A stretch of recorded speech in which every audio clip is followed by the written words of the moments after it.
안녕하세요. 이투스 현쌤입니다. 오늘 2027학년도 3월 학력평가, 정확히는 2026년 3월 학력평가 생활관리 전문당 해설 한번 진행해 보도록 할 거예요.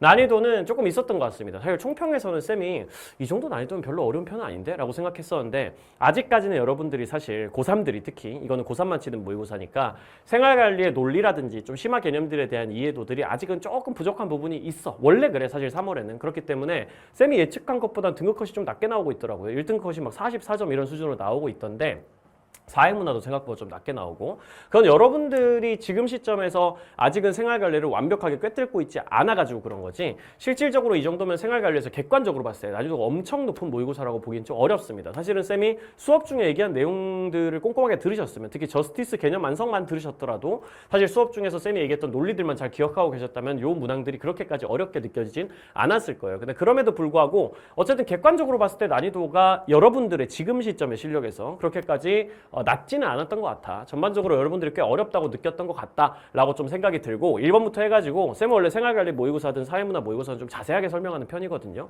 생활관리 모의고사는 보통 그래서 막 2시간씩 막 넘어가는 경우가 많은데 2시간 이상은 조금 그렇고 근데 넘어갈 수도 있어. 사실 아직은 잘 모르겠어. 솔직히 말하면 어느 정도까지 내가 얘기를 하게 될지 제시문 분석이라든지 선지 분석이라든지 좀 자세하게 해나갈 거니까 복습하는 그런 느낌으로다가 전반적으로 잘 따라오시면서 하나의 특강을 듣는다고 생각하시고 처음부터 끝까지 꼼꼼하게 한번 들어보시면서 여러분들이 어느 지점을 잘 모르고 있었는지 어떤 부분의 논리들에서 이해가 좀 부족했는지 그런 것들을 다시 한번 체크하고 추가로 제시문들이나 뭐 선지들 중에서 이거는 향후에 출제될 가능성이 있다 이런 얘기들까지 좀 해보면서 아주 자세하게 한번 1번부터 들어가 보도록 하겠습니다. 1번은 솔직히 쉬웠어 그지? 윤리학은 도덕적 담론에서 사용되는 용어의 개념을 명료화하고 개념을 명확하게 만들고 도덕적 진술이 정당화되는 논리적인 구조를 분석하고 앞에 있는 거는 용어, 그러니까 단어들의 의미를 정확하게 만드는 거. 그런 건 의미론이라고 부르고 뒤쪽에서 논리적인 구조를 분석하는 건 보통 논리론이라고 부릅니다. 그러니까 여기 나와 있는 건 이제 메타윤리학의 의미론과 논리론을 다루고 있는 거라고 생각을 하시면 되겠죠. 메타윤리학에서 이제 의미론, 논리론 그리고 인식론 이렇게 세 가지 차원으로 해가지고 기본적으로 학문적 성립 가능성이 있는지 단어들의 의미는 정확하게 쓰이고 있는지 논리적으로의 추론의 정당성이라는 게 확실히 확보가 되고 있는지 그런 것들을 관심을 가지기 때문에 메타윤리학이라고 분석하는 건 별로 어렵지는 않았을 거예요. 윤리학은 현대사회의 여러 영역에서 발생하는 다양한 윤리 문제에 대해 도덕 이론을 응용해서 구체적 해결책을 모색해야 된다. 그리고 현대사회에서 나타나는 여러 가지 다양한 윤리 문제에 대해 가지고 도덕 이론도 사용은 하지만 그러니까 도덕 이론을 만들어 나가는 것도 분명히 하지만 이 친구들이 그거에 중점을 둔다기보다는 구체적으로 해결을 하는데 좀 더 중점을 하는 거는 규범윤리학 중에서도 실천 규범윤리학 되겠습니다. 1번 메타윤리학 도덕 원리를 정립하여 선악의 기준을 제시하는 것이다 라고 돼 있는데 도덕 원리를 정립해서 선악의 기준을 제시하는 건 기본적으로 규범윤리학 그 중에서도 이론 규범윤리학이 이쪽에 조금 더 중점을 둔다라고 생각을 해주시면 되겠고요.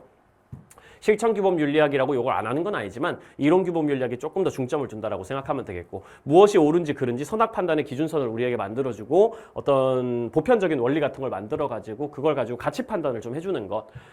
여러 문화의 도덕 관습을 객관적으로 설명하는 것이다 라고 돼 있으면 이건 기술윤리학이죠. 그렇죠? 여러 사회에 돌아다니면서 마치 사회학자처럼 문화인류학자처럼 이 사회는 이런 도덕 문화가 있고 이 사회는 이런 도덕 현상이 있는데 그것의 원인은 무엇인가 인과관계를 분석하는 거 그런 건 기술윤리학 쪽에 해당되고 3번 실천규범윤리학 윤리학이 학문으로 성립될 수 있는지 검토하는 거는 메타윤리학의 인식론에 해당됩니다. 메타윤리학의 인식론. 우리는 과연 선과학을 인식할 수 있는가? 그러니까 우리가 과연 선과학을 인식할 수 있는지에 대해서 탐구를 해가지고 선악을 인식할 수 있다고 하면은 이제 이론규범윤리학이나 규범윤리학 쪽이 하는 가치 판단도 가능하다고 얘기하게 되는 것이고 그럼 학문적 성립 가능성이 있는 것이고 만약에 우리는 선악을 인식할 수 없다. 비인지주의 쪽으로 가게 되면은 우리는 어차피 선악을 판단할 수 없으니까 윤리학이라는 것도 별 의미가 없는 학문이 돼버린다. 학문적 성립 가능성이 없는 것이다. 이런 쪽으로 탐구를 하게 되는 거고 어쨌든 메타윤리학이 다루는 인식론적 주제라고 봐주시면 되겠어요. 4번 실천규범윤리학. 현실의 윤리 문제에 대한 실천 지침을 제공한 것이다. 이거지. 현실의 윤리 문제에 대해서 어떻게 해결할 수 있을지 구체적으로 해결책을 제시하는 거 실천규범윤리학의 중점 맞습니다. 5번 가와나 도덕 현상의 인과관계에 대한 경험적 사실을 기술하는 것이다. 인과관계를 탐구하고 기술을 해나가고 길게 적어나가고 이런 것들은 기술윤리학에 해당되는 거기 때문에 기라고 적어두고 탈락시켜 주시면 되겠어요. 정답은 4번으로 무난하게 나왔을 것 같습니다. 2번 평화연맹은 국가 권력의 획득을 목적으로 하지 않으며 국가의 자유를 지속시키고 보호한다라고 돼 있는데 평화연맹 얘기가 나오면 사실 거의 끝났다고 볼 수 있죠. 칸트가 엄청 강조하는 개념이니까요. 국가 권력의 획득을 목적으로 하지 않으며 국가의 자유를 지속시키고 보호한다. 기본적으로 평화연맹은 국가 권력의 획득을 목적으로 하지 않아. 그래서 평화연맹은 보통 어떤 주권적 권력체가 아니라고 표현을 하는 거지. 주권을 가지고 있는 친구는 아니라는 거지. 왜냐하면 주권이라는 건 결국 국가들한테 있는 거지 평화연맹에 있는 게 아니니까. 평화연맹은 일종의 UN 같은 느낌으로 생각하면 되겠는데 UN이 그 자체로 주권을 가지고 있는 게 아니라 UN 속에 속해 있는 국가들이 여러 가지 결정적인 판단을 내리고 행동할 수 있는 주권을 가지고 있는 겁니다. 그렇기 때문에 평화연맹은 주권적 권력체가 아니다라는 부분이 강조가 돼 있는 부분이고 칸트라는 거 다시 한번 알아낼 수가 있고 국가의 자유를 지속시키고 보호하는 데에만 관여한다. 보통 이런 식으로 제시문이 많이 나온단 말이지. 평화연맹은 기본적으로 자기가 주권을 가지고 있지 않고 인격체로 간주되는 국가들의 주권을 보호해 주는 데만 관여한다. 그 국가를 보호하고 이 국가들의 주권을 자유를 지속시키고 보호하는 데는 전쟁이 없는 게 굉장히 중요하기 때문에 평화연맹은 기본적으로 평화를 추구하는 국가들의 모임이다. 이런 식으로 생각을 해주시면 된다는 거죠. 평화연맹의 이념은 서서히 모든 국가로 확산되어야 된다. 그래서 궁극적으로는 처음에는 아닐 수도 있지만 평화연맹은 궁극적으로는 모든 국가가 가입된 단 하나의 평화연맹이 되어가지고 전 세계의 영구 평화를 만들어 나가는데 기여해야 된다. 그 과정에서 국제법은 평화연맹에 기초해서 만들어져야 되고 이런 얘기를 이제 칸트가 하게 되는 거지. 확정조항 2항에 나온 얘기죠. 국제법은 평화연맹에 기초해서 만들어져야 된다. 이런 얘기들. 그럼으로써 영원한 평화로 인도해갈 이념의 실현 가능성은 분명해질 것이다. 결국 영원한 평화가 만들어져 나갈 수 있을 것이다. 평화연맹에 모든 국가가 가입함으로써 확정조항 2항에 대해서 얘기를 하고 있습니다. 1번. 평화조약의 수립으로 영원한 평화의 실현 조건이 완비된다라고 했는데 평화조약이 만들어진다고 해가지고 영원한 평화의 실현 조건이 완전히 갖춰진다라고 절대 얘기 못하죠. 칸트 기준으로는 평화조약이라는 거는 예비조항 쪽에 1번에 해당되는 내용이란 말이지. 거기서 칸트가 뭐라 그래? 진정한 평화조약이란 것은 어떤 방향으로 가야 되는가? 만약에 전쟁의 화근이나 불씨 같은 것들을 완벽하게 제거하지 않고 맺어진 평화조약이라면 결코 평화조약으로 간주되어서는 안 된다. 다른 말로 얘기하면 평화조약이라는 게 맺어질 거면 완벽하게 적어도 이 평화조약을 맺는 두 국가들 간에는 다시는 전쟁의 불씨 같은 것들이 발생하지 않도록 전쟁의 가능성이 아예 없도록 완벽하게 제거하는 게 진짜 제대로 된 평화조약이다. 이런 얘기를 하는데 그렇다고 해서 칸트가 평화조약을 통해 가지고 영원한 세계 평화를 만들어낼 수 있는가라고 얘기를 하면은 그거는 부정한단 말이지. 왜 그렇다고 생각을 하십니까? 평화조약이라는 건 기본적으로 한 국가와 한 국가가 맺는 조약이란 말이에요. 그렇기 때문에 전 세계적인 영구 평화를 칸트는 항상 말하는데 이 국가와 이 국가의 전쟁이 다시는 없다 그래가지고 전 세계적인 영구 평화가 무조건 만들어지는 건 아니거든. 그렇기 때문에 평화조약이라는 거를 확정조항에 따로 안 넣어놓은 이유가 그거야. 칸트가 확정조항에서 넣어놓은 1, 2, 3항은 전부 다 전 세계의 국가들이 영원히 전쟁을 벌이지 않게끔 만드는 조건들을 얘기하는 건데 그 조건에 평화조약은 따로 들어가지 않습니다. 평화조약은 두 국가들 간에 이 평화조약을 맺는 국가들끼리의 평화를 보장하는 거지 영원한 이 전 세계적인 전쟁 상태를 영원하게 끝내는 거랑 관련이 있는 건 아니기 때문에 이 국가들끼리의 전쟁은 끝낼 수 있겠지. 단 하나의 전쟁은 끝낼 수 있다. 혹은 두 국가 간의 전쟁을 끝낼 수 있다. 그래서 어느 정도의 이 전 세계적인 평화 상태를 만들어내진 못하지만 이 국가들끼리 평화 상태를 만들어낼 수 있지만 그렇다고 그걸 영구 평화라고 부르진 않는다라고 생각하시면 되겠어요. 그러니까 평화조약이 잘 수립됐다고 해서 영원한 평화의 실현 조건이 완전히 준비됐다라고는 얘기할 수 없습니다. 확정조항 3항이 만족돼야지 영원한 평화의 실현 조건이 완비되는 거예요. 1번 세계시민법에 따라 이방인은 영속적인 체류권을 보장받는다. 이거 확정조항 3항에 나오는 내용이죠. 세계시민법에 따라 가지고 이방인이 보장받는 권리는 뭐예요? 환대권입니다. 근데 이 환대권, 환영받을 수 있는 권리라는 게 영원한 체류권은 아니란 말이에요. 일시적, 이렇게 하잖아. 일시적인 체류권이라고 봐야지. 일시적인 체류권이고 일시적인 방문권이고 그렇단 말이야. 그러니까 외국에 있는 사람이 우리나라로 넘어와가지고 방문을 하고 체류를 할 때 우리가 그 사람들을 환영해줘야 돼. 왜냐면 그렇게 환영을 해줘야지. 세계시민법에 따라가지고 모든 세계 시민들끼리 그런 권리를 서로에게 보장을 해줘야지 보편적인 우호관계라는 게 형성되고 그게 평화의 필수적인 조건이니까 이렇게 얘기하는 게 칸트의 입장인데 그렇다고 그걸 영원히 체류할 수 있는 권리라고 하면 안 되는 거야. 혹은 시민권이라고 하면 안 되고 거주권이라고 하면 안 되는 거야. 그 정도까지 줄 필요는 없어. 그냥 세계 시민들끼리 잠깐 이 사람이 놀러 왔을 때 환영해주고 여기를 잘 여행할 수 있도록 도와주고 이 정도의 권리만 인권으로서 그리고 또 평화 실현의 의무로서 보장을 해주면은 그게 무리 없다라고 얘기를 했기 때문에 영원한 체류권을 보장받는다라고 표현하기는 어렵다라는 거지. 3번 정치체제 환대권 얘기하는 거야. 그러니까 여기서 정치체제 개선은 영원한 평화에 기여하는 방법이 될 수 없다라고 했는데 이거는 확정조항 1항이랑 관련된 얘기죠. 3항, 2항, 1항 얘기가 1, 2, 3번에 다 있는데 정치체제 개선이라는 게 영원한 평화에 기여하는 방법이 너무 될 수 있고 반드시 필요한 조건이라고 하는 게 칸트 입장입니다. 이게 확정조항 1항에 나오는 모든 국가의 시민법 체제는 기본적으로 공화정이 돼야 된다. 이렇게 얘기하는 거. 모든 국가의 체제는 기본적으로 공화정 체제여야 된다라고 얘기하는 거. 그러니까 모든 국가들이 공화정 체제가 되어야지만 공화정이 그 자체로 사회계약 과정에서 당연히 그 방향으로 가게 되는 옳은 체제이기도 하지만 동시에 공화정은 전쟁을 잘 일으키지 않는단 말이지. 시민들의 의견을 들어주고 입법과 행정체제가 분리되어 있고 그런 특징을 가지는 게 공화정이기 때문에 그 공화정은 기본적으로 시민들의 의견을 수용하다 보니까 시민들은 보통 전쟁을 싫어한단 말이야. 자기들이 나가서 죽어야 되니까 그 시민들의 의견을 반영하는 공화 정체는 전쟁을 일으킬 가능성이 되게 낮아지기 때문에 평화를 유지하는 데 기여할 수 있는 체제라는 거지. 그래서 정치 체제를 개선하는 게 영원한 평화에 되게 많이 기여하는 방법이고 사실은 필수 조건이다. 공화정으로 바꾸는 게 라고 주장하는 게 칸트 입장입니다. 4번 국제법의 이념은 개별 국가들의 분립을 결코 허용하지 않는다고 돼 있는데 이건 쌤이 읽어줬던 제시문이었던 것 같은데 국제법이라는 거를 우리가 만들어 나가고 국제법을 통해 가지고 평화를 추구해 나가야 된단 말이지. 그리고 이 국제법이라는 건 기본적으로 평화연맹의 기초에서 만들어져야 된단 말이지. 그 국제법의 평화를 추구하는 이념은 개별 국가들의 분립, 그러니까 개별 국가들이 나눠져 있는 상태, 한국 있고 일본 있고 중국 있는 그런 상태를 허용하지 않는다 그러면 이게 무슨 말이 돼요? 국제법의 이념에 따라서 평화를 추구하려면 개별 국가들을 하나로 합쳐야 된단 말이 됩니다. 그러니까 모든 국가를 하나로 합친 단일 국가, 세계 정부, 혹은 국제국가 이런 개념들을 만들어내는 걸 얘기하는 건데 그렇지 않아요. 기본적으로 칸트는 하나로 합치는 게 그렇게 좋은 거 아니라고 봤습니다. 기본적으로 국가들은 하나의 인격체이기 때문에 이 국가들을 강제로 하나로 병합해버리는 건 그 국가들의 주권을 뺏는 행위란 말이야. 그래서 나쁘기도 하고 두 번째는 국가들을 하나로 다 합쳐놨다가 그 국가가 독재 정치가 되거나 그래서 국민들을 탄압하기 시작하면 어쩔 건데 뭐 이런 얘기도 한단 말이지. 그러니까 기본적으로 칸트가 말하는 되게 현실적인 방법은 굉장히 적극적인 방법으로 공격적인 방법으로 국가들을 하나로 합치는 게 아니라 좀 소극적인 방법으로 국가들을 나눠놓은 상태에서 평화연맹 같은 걸 만드는 게 훨씬 현실적인 방법이다라고 얘기하기 때문에 허용되지 않는다고 얘기할 수 없습니다. 개별 국가들은 분립돼 있는 게 오히려 좋은 방향이에요. 칸트가 보기에는. 그 안에 개별 국가들이 나눠져 있는 상태에서 평화연맹이란 이름으로 하나로 뭉치는 거. 한 국가로 통합된다는 얘기가 아니라 UN 같은 어떤 거대한 연합체 안에 국가들이 모여있는 그런 상태를 얘기하는 거지. 5번 이성이 평화를 의무로 부과하여도 국가 간의 계약이 필요하다라고 돼 있는데 이성이라는 게 평화를 의무로 부과한다라는 얘기는 칸트가 맨날 하는 얘기입니다. 기본적으로 입법의 가장 높은 왕좌에 앉아있는 우리가 이제 도덕적인 규칙이라든지 여러 가지 법을 만드는데 가장 높은 결정권을 가지는 건 이성인데 칸트는 항상 이성을 도덕의 기준으로 제시하니까 이 이성이라는 친구가 우리에게 평화를 의무로 부과하는 거 맞아. 그래도 국가 간의 계약도 필요하다라고 얘기한 거 맞는 얘기입니다. 결론만 말하면. 이 국가 간의 계약을 통해 가지고 만들어지는 게 뭐냐면요. 평화연맹이에요. 평화연맹이라는 건 기본적으로 계약에 의해 가지고 만들어지는 개념이기 때문에 이런 얘기가 나오는 겁니다. 이거 꼭 알고 계셔야 되는 내용이거든요.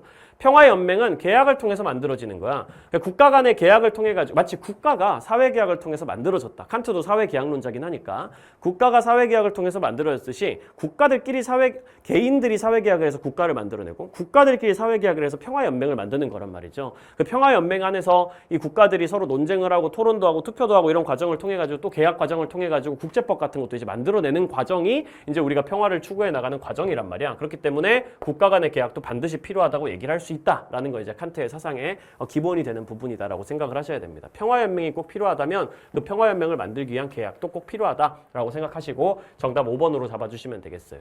3번은 별로 안 어려웠던 것 같아. 예술은 쾌락의 수단이 아니라 종교적 자각에서 나오는 감정을 전달하는 것이다. 사람들끼리 이제 공감을 할 수 있게 만들어지는 게 예술이야. 그리고 종교적 자각 이런 얘기. 예술을 하는데 종교적 자각 얘기 나오고 사랑 얘기 나오고 이런 거 있잖아.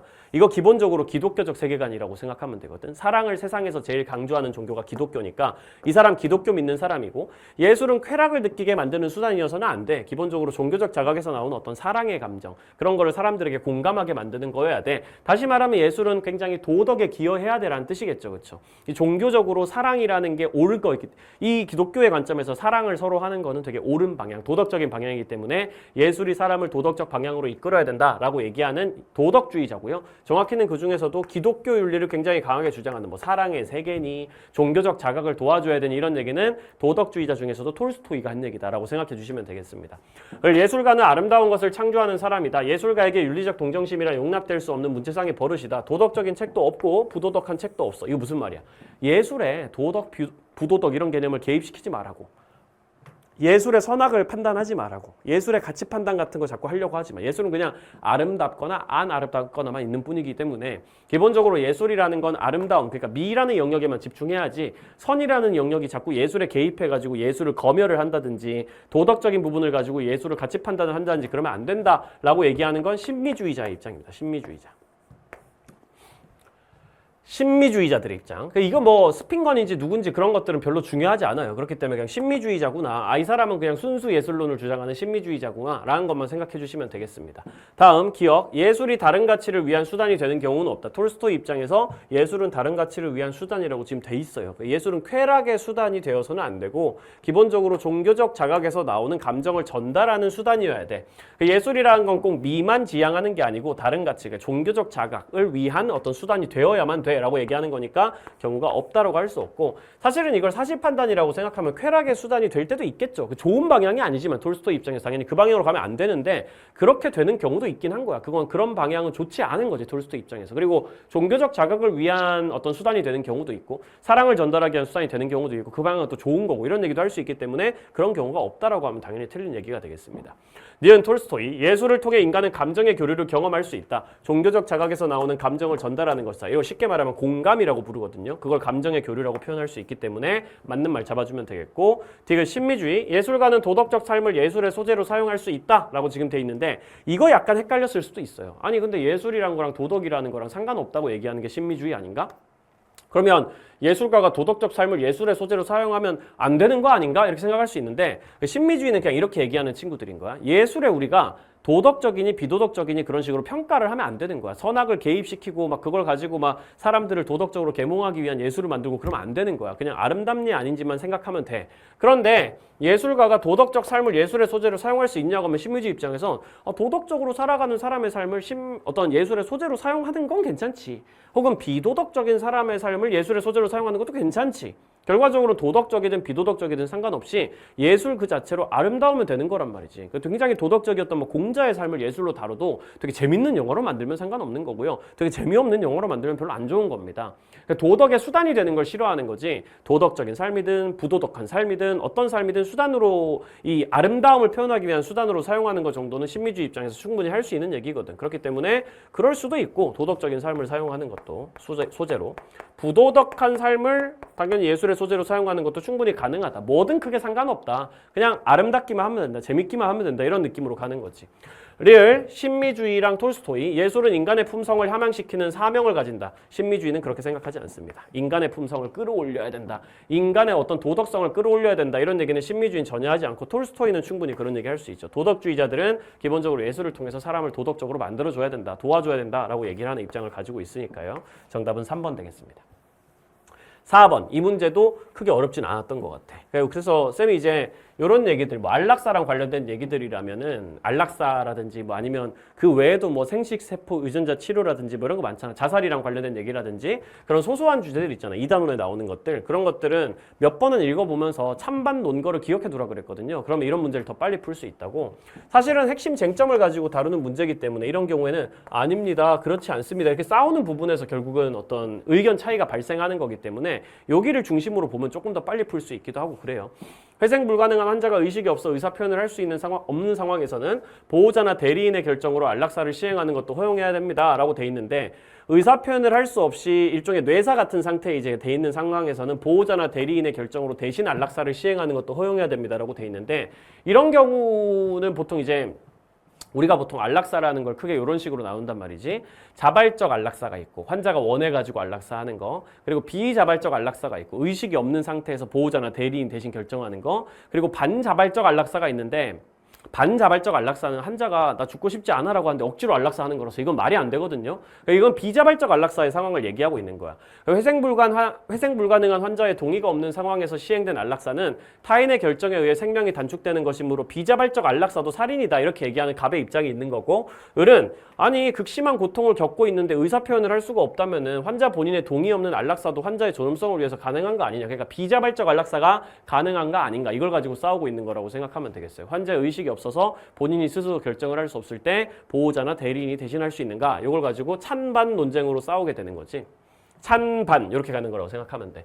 회생 불가능한 환자에 대한 의료진의 생명 단축 행위가 허용될 때가 있는가? 근데 이것만으로는 좀 불충분하죠. 왜냐하면 회생 불가능한 환자가 의식이 있을 때 없을 때로 나뉘기 때문에, 위쪽에 잘 보시면은 회생 불가능한 환자가 극심한 고통을 겪을 때 존엄성 보장을 위해서 본인의 동의를 전제로 안락사를 허용해야 됩니다 하는 부분에는 둘 다 동의를 한단 말이야. 그렇기 때문에 의료진의 생명 단축 행위가 동의가 있다면 동의가 있다면 허용될 수 있다는 부분에 대해서는 둘 다 동의를 할 거란 말이죠. 허용될 수 있는 경우가 있는가라고 하면은 둘 다 동의해요. 비자발적 안락사를 찬성하든 안 하든 자발적 안락사에 대해서는 둘 다 동의하는 거라고 봐주면 되겠죠. 이번 회생 불가능한 환자를 죽음에 이르게 하는 모든 행위는 살인과 같은 행위인가? 둘 다 그렇게 생각 안 합니다. 그죠? 둘 다 회생 불가능한 환자가 자발적으로 동의한다면 안락사 해도 된다 그랬기 때문에 이런 걸 살인 같은 행위라고 보지는 않아요. 회생 불가능한 환자 본인의 동의가 없는 경우에도 안락사가 허용될 수 있는 거야. 이게 싸우는 부분이지, 그지? 갑 같은 경우에는 야, 동의가 없는 안락사는 안 돼. 그건 살인이야 라고 얘기하고 있는 거기 때문에 허용 안 된다는 입장이고, 을 같은 경우에는 아니, 회생 불가능한 환자가 너무 극심하게 고통을 받고 있거나 그런 경우에는 환자 본인이 아니더라도 가족이나 대리인의 동의에 의해서 할 수 있어야 되는 거 아니야. 그게 인간의 존엄성을 지키는 거지. 그건 살인 아니야. 이런 식으로 얘기하는 거니까 동의가 없는 경우에도 안락사가 허용될 수 있다는 입장이 을이고, 갑은 안 된다라는 입장이기 때문에 요거를 골라줘야 되는 거죠. 3번이 쟁점이 되는, 싸움이 되는 부분입니다.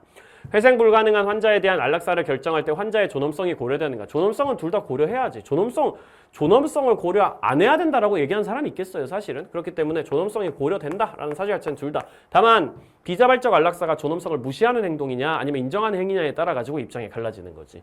회생 불가능한 환자의 극심한 고통은 안락사 허용 여부를 판단할 때 고려돼야 되는가라고 얘기하면 극심한 고통을 겪고 있는 경우에 본인 동의를 얻으면 허용해야 된다고 했기 때문에 이거 고려에 대해 가지고는 이 사람이 이미 얘기를 했던 거고, 여기도 동의한다고 했으니까 고통을 고려해 가지고 본인이 동의했다면 안락사에 찬성할 수 있다라고 얘기하는 입장이라서 고려는 둘 다 한다라는 부분으로 생각을 해주시면 되겠어요. 그러니까 쟁점이 되지 못합니다. 정답은 3번으로 잡아주시면 되겠어요. 5번, 갑을 사상가들의 입장으로 가장 적절한 것은 분배이죠. 보통 이제 생윤에서 가장 어려운 파트, 롤스랑 노직의 분배 정의 얘기 되겠습니다. 물론 뭐 롤스 노직 말고도 아리스토텔레스가 나올 수도 있고 마르크스가 나올 수도 있지만 보통 대부분은 롤스 노직이 나온다고 얘기했었어요. 그러니까 분배가 정의로운가는 그 분배가 어떻게 이루어졌는가에 달려있다라고 지금 되어 있습니다. 정의의 역사적 원리라는 표현도 나와 있고요. 이거 빼박이지, 노직이야. 이 정도까지만 봐도, 그지? 역사적 원리. 지금까지 이 물건이 처음에 어떻게 생산이 돼가지고 어떻게 이전 양도가 돼가지고 여기까지 와 있는지 역사를 봐야 된다. 그 과정에서 부정의가 없었으면은 이건 정의로운 분배로 간주해야 된다. 라는 게 노직의 입장. 어떻게 이루어졌는지 역사를 봐야 된다는 얘기. 과거의 상황이나 사람들의 과거 행위가 옳았다면, 부정의가 없었다면 사물에 대한 차별적인 소유 권리나 응분의 자격까지도 부여할 수 있다는 게 노직의 핵심 주장이었어. 과거에서 취득 원칙이나 이전 양도 원칙이나 교정의 원칙 같은 것들이 잘 다 지켜지기만 했다면, 그렇게 옳은 분배가 이루어지기만 했다면 그거에 따라 가지고 최종적으로 우리는 내가 가지고 있는 것에 대한 차별적인 소유 권리, 그리고 응분의 자격, 응당한 자격, 당연히 내 거야 라고 주장할 수 있는 자격까지도 가질 수 있다라는 게 노직 입장이었고요. 정의 간의 바람직한 특징은 그것이 인간의 상호 존중을 공적으로 나타낸다는 점입니다. 이 표현은 조금 희소하긴 하거든요. 그 전에 기출문제에 잘 안 나오던 표현이기 때문에 이 표현은 좀 따로 잘 기억해 주시고, 나머지는 사실 기출문제 보면은 맨날 나오는 표현이지만 사람들은 서로 상호 존중을 해야 되는데 그걸 공적으로 나타내는 게 바로 정의관이야. 내가 만들어낸 정의의 원칙이라는 거는 결국 사람들끼리 서로 존중하는 거를 공적으로 나타내는 방식이야. 우리가 서로 존중하고 있다는 걸 공적인 여러 가지 법이나 제도를 통해서 보여주는 방식이 바로 정의의 원칙이고 정의관이야. 평등한 자유, 차등의 원칙 이런 얘기 나오면 롤스인 거 알 수 있잖아요. 그죠? 평등한 자유의 원칙이나 혹은 차등의 원칙 같은 걸 통해 가지고 불평등이 있을 거면 모두한테 이득이 돼야 된다. 이런 식으로 얘기하는 차등의 원칙이라는 거는 결국 각자의 노력에 대해 가지고 공적으로 인정을 해주고 너 노력해 가지고 네가 돈 많이 벌었어. 괜찮아. 대신에 그걸 통해서 다른 사람의 이득도 올라가게 해줄 때 너의 노력도 인정받을 수 있을 거고, 그럼 아래쪽에 있는 사람들도 어쨌든 자기의 이득이 올라갈 거니까 너의 노력을 인정해주고 존중해줄 거야. 서로 존중할 수 있는 그런 구조, 그런 걸 만들어주는 게 정의의 원칙이야. 사람들의 자존감은 결국 이걸 통해서 가지고 높아지겠지. 이런 식으로 얘기를 하는 거지. 롤스의 입장. 기억, 노직, 사회 내 모든 개인의 소유 권리가 정당하다면 모든 과세는 부당하다. 그렇지 않습니다. 사회 내 모든 개인의 소유 권리가 정당하다면, 그러니까 모든 사람들이 각자 자기 물건에 대해 가지고 소유권을 정당하게 가지고 있으면 교정은 더 이상 필요 없겠죠. 부정의가 없는 상태니까. 그렇다고 절대 모든 세금을 거두면 안 되는가? 그건 아니란 말이지. 노직이 인정한 세금이 있어. 어떤 세금이 있지? 최소국가를 유지하기 위한 세금. 근데 최소국가가 하는 역할도 뭐 국방이라든지 치안이라든지 혹은 여러 가지 최소한의 어떤 법체제를 유지해가지고 개인들의 소유권을 보호해주는데 국한된 역할이 최소국가잖아. 개인들의 소유권을 보호하기 위해서는 국가 시스템을 돌려야 될 거고 그걸 위해서는 돈이 필요할 수밖에 없단 말이야. 아무리 최소국가가 최소한의 역할을 한다고 해도 우리의 생명이나 재산이나 뭐 이런 거 신체에 대한 그런 여러 가지 소유권들을 보호해주기 위한 역할까지는 해줘야 되기 때문에 모든 과세가 부당하다고 얘기를 할 수는 없어요. 정확히 말하면 모든 개인의 소유 권리가 정당하다 필요하다면 복지를 위한 과세라든지 뭐 재분배를 위한 과세라든지 이런 거 더 이상 필요가 없겠지. 그런 건 부당한 게 맞는데 국가를 유지하기 위해서 치안이나 안보나 군대 같은 시스템을 유지하기 위해 가지고 외부로부터 우리의 생명을 침해하거나 재산을 침해하는 사람들을 막아주기 위해서는 당연히 국가를 유지하기 위한 세금 정도는 인정할 수 있다는 게 노직의 입장입니다. 니은 노직 개인이 자유롭게 양도받은 재화의 소유가 정의롭지 못한 경우가 있냐? 개인이 자유롭게 양도를 받았어요. 이 사람한테. 근데 이 사람이 알고 보니까 원래 이 물건의 소유주가 아니었던 거야. 이 사람 자전거 훔쳐가지고 나한테 자유롭게 판 거고 나도 자유롭게 양도 받은 거야. 그럼 나한테 소유권이 정당하게 인정돼? 안 돼? 안 되지. 과거에 뭔가 이 사람이 부정의를 저지르거나 과거에 이 물건이 부정의의 대상이 된 적이 있었다면은 아무리 이 사람이 나한테 자유롭게 양도를 해주고 나도 자유롭게 양도를 받았다고 해도 그 소유가 정의롭지 못한 경우가 있을 수가 있어요. 과거를 항상 생각해야 된다는 거지. 노직이 그래서 역사적 원리를 주장하는 거지. 내가 자유롭게 지금 시점에서 돈 잘 주고 정당하게 교환했다고 해도 이 전에 있었던 어떤 이전 양도 과정이라든지 취득 과정이 뭔가 문제가 있었다면은 그거랑 관련해 가지고 나에게 소유권이 부여되지 못하는 경우가 있을 수가 있어. 디귿. 롤스, 정의의 원칙에 대한 공적인 인정은 사회적 협동의 효율성을 증대할 수 있다. 정의의 원칙에 대한 공적인 인정. 그 정의의 원칙에 대해서 공적으로 우리 모두가 다 같이 그래 이건 옳은 정의관이야 라고 인정해 주는 거, 그건 사회적 협동의 효율성을 증대할 수 있을까? 협동의 효율성을 증대할 수 있겠지. 왜냐면 애초에 정의의 원칙이라는 거는 롤스가 원초적 입장까지 들어가 가지고 모두의 동의를 받을 수 있다라는 가정을 깔고 모두의 동의를 받을 수 있는 원칙은 바로 이거다 라고 가정을 깔고 만들어낸 거잖아. 이걸 통해 가지고 사람들이 서로를 존중하는 것을 공적으로 법체계, 제도 같은 걸 통해 가지고 확립을 시켜줄 수가 있단 말이지. 그러니까 서로가 다 아는 거야. 이 사람이 일론 머스크 같은 사람이 열심히 노력해서 돈을 벌면은 나에게도 이득이 오겠구나 라고 생각하면은 그 사회적 협동이라는 게 무너지지가 않겠죠. 대신에 저 사람이 돈을 버는데 오히려 나는 바닥으로 떨어져 버려. 나락으로 가버려. 평등하게 분배하는 게 차라리 낫지. 불평등이 있으면 나는 나락으로 떨어져 버리면 사람들이 협동하고 싶어 하지 않을 거란 말이야. 그래서 롤스가 항상 얘기하는 게 모두에게 동의를 얻을 수 있는 정의관이 필요하다. 그래야지만 사람들이 사회적으로 협동을 할 것이고, 원래 사회라는 게 기억나? 자발적 협동체이기 때문에 상호 이익을 위한 자발적 협동체이기 때문에 사회라는 게 협동이 무너지면 모든 게 끝난다. 그러니까 협동을 할 수 있게끔 정의의 원칙이라는 걸 만장일치의 동의를 받을 수 있는 정의의 원칙을 잘 만들어야 된다라는 주장을 하게 되는 거죠. 리얼.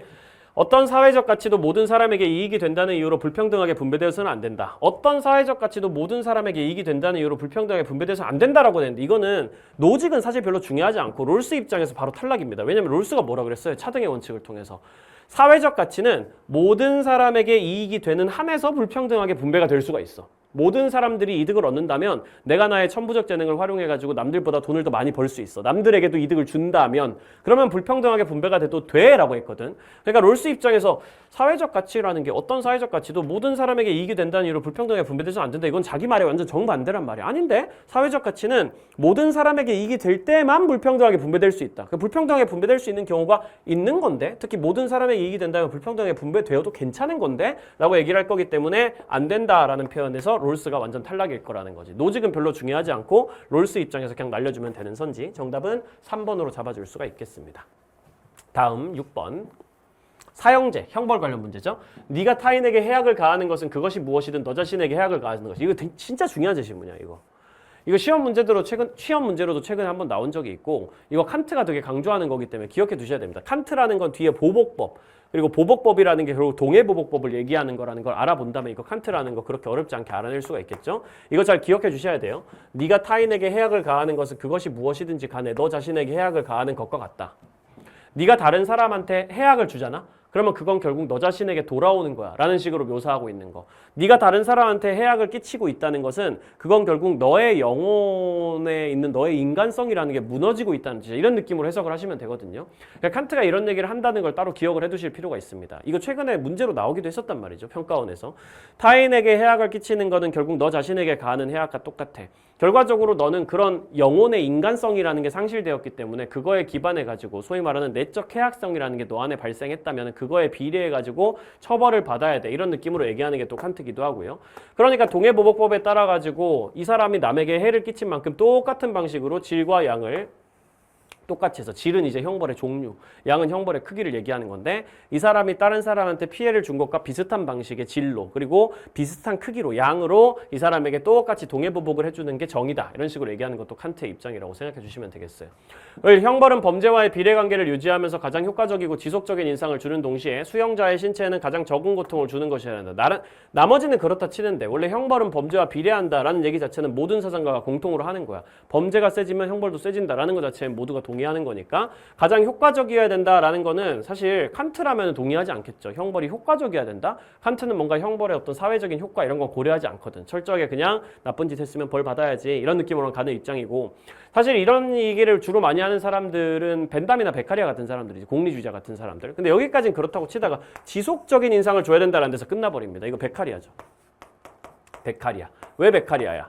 지속성이라는 걸 굉장히 중시하는 사람은 베카리아밖에 없거든. 사실 벤담도 그런 얘기를 구체적으로는 안 하거든. 베카리아가 이제 이런 얘기를 한단 말이지. 형벌의 강도보다는 지속성이 훨씬 더 가성비가 높다. 형벌의 예방 효과라는 게 결국 제일 중요한 건데 그 예방 효과를 올리기 위해선 지속성이 중요하다. 지속적인 인상을 주는 게 굉장히 중요하다. 동시에 수용자의 신체에는 가장 적은 고통을 주면 제일 좋지. 왜냐면 수용자들이 고통을 조금 받으면서도 다른 사람들한테는 엄청나게 지속적인 공포심을 줄 수 있다면 이 사람들의 범죄 예방 효과가 엄청 커질 테니까 이 사람들한테 범죄를 못 저지르게 만드는 사회적 이득을 가져오면서 범죄자의 신체는 약간의 고통만 주면은 공리가 개이득일 테니까 베카리아가 공리주의자로서 얘기를 하는 겁니다.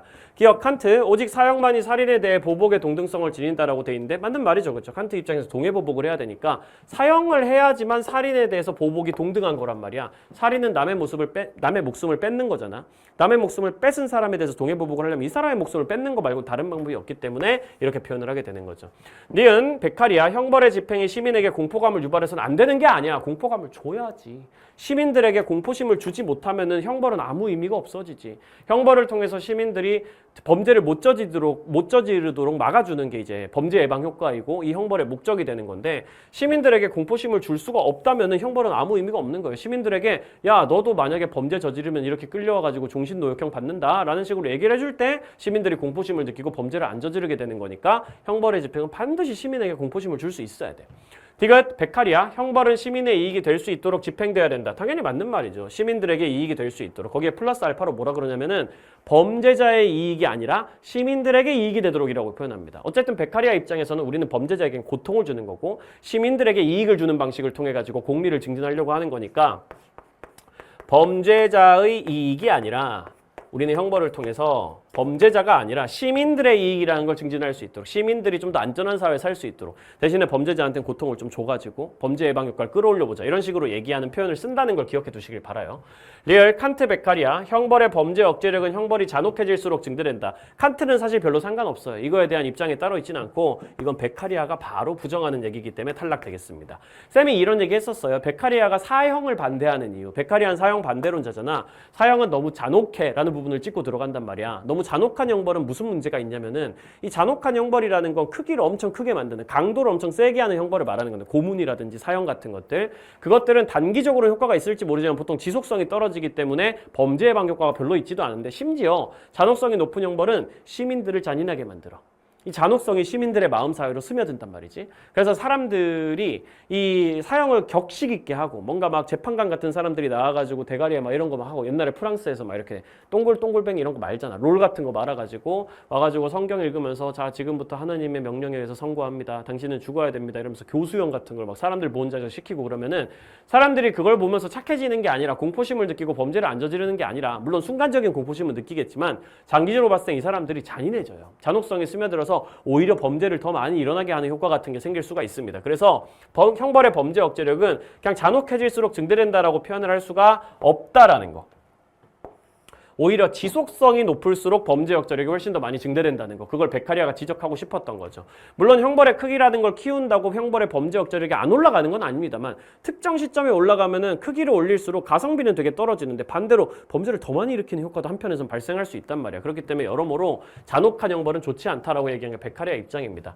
형벌의 크기나 지속성이나 둘 다 범죄 예방 효과에 긍정적인 효과가 있긴 하지만 지속성을 올려주면 이만큼 올라가는 게 크기를 올려주면 한 요 정도 올라가다가 그게 잔혹한 수준까지 도달하게 되면 어느 순간부터는 범죄를 뭔가 예방 효과가 잠깐 있다가 나중 시간 지나면 오히려 더 많이 일으키는 효과도 생길 수가 있다라고 얘기하는 게 베카리아의 주장이기 때문에 정답은 2번으로 잡아주시는 게 맞겠어요. 7번.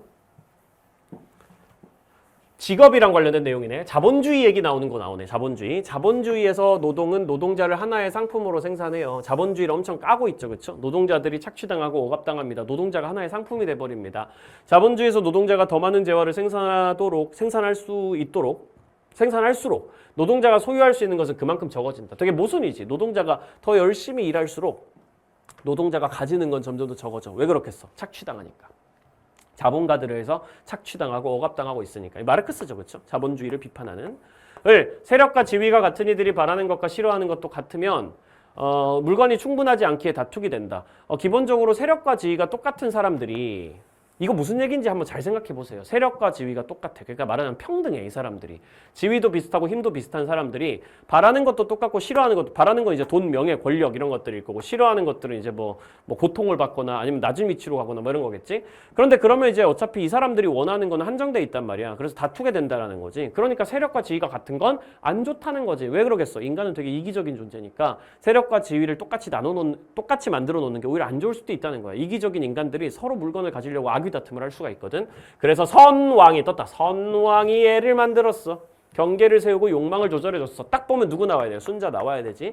선왕, 옛날에 되게 똑똑했던 왕, 성왕이라고도 불리고 선왕이라도 불리고 성인이라고도 불리는 그런 존재들이 얘라는 어떤 외면적인 사회적 규범이라는 걸 세워가지고 야, 너의 세력은 이만큼이야, 너의 지위는 이만큼이야, 너의 세력과 지위는 이 정도까지 가야 돼, 이런 식으로 각자의 능력이나 후천적인 적성 같은 거에 따라가지고, 후천적 능력, 후천적 적성에 따라가지고 너는 위에, 너는 아래, 이런 식으로 차등을 딱 나눠놨다는 거야. 이 얘라는 걸 통해가지고 다 똑같은 위치에 있으면 서로 미친 듯이 싸우거든. 그러니까 너가 좀 위에 있고 넌 좀 아래에 있어. 내가 보니까 너는 약간 이런 위쪽에 있을 만한 능력이 있는 사람이고 너는 아래쪽에 있을 만한 능력이 있는 사람이니까 이 위아래는 좀 나뉘어야 되는 거 아니겠어? 월급도 좀 차등 지급할 필요가 있는 거야. 이게 기준이니까 이거 기준대로 따라와. 이렇게 올바른 기준이라는 예를 세워가지고 경계를 세우고 욕망을 적당히 좀 조절도 해주고, 동시에는 또 직업 같은 걸 잘 분배해가지고 각자가 각자의 욕망을 추구할 수 있도록도 해주고, 너무 과도한 욕망은 또 조절해주고 억제도 해주고, 그런 게 이제 순자의 입장이라는 거지. 예치입니다. 예치. 예를 통해서 정치한다.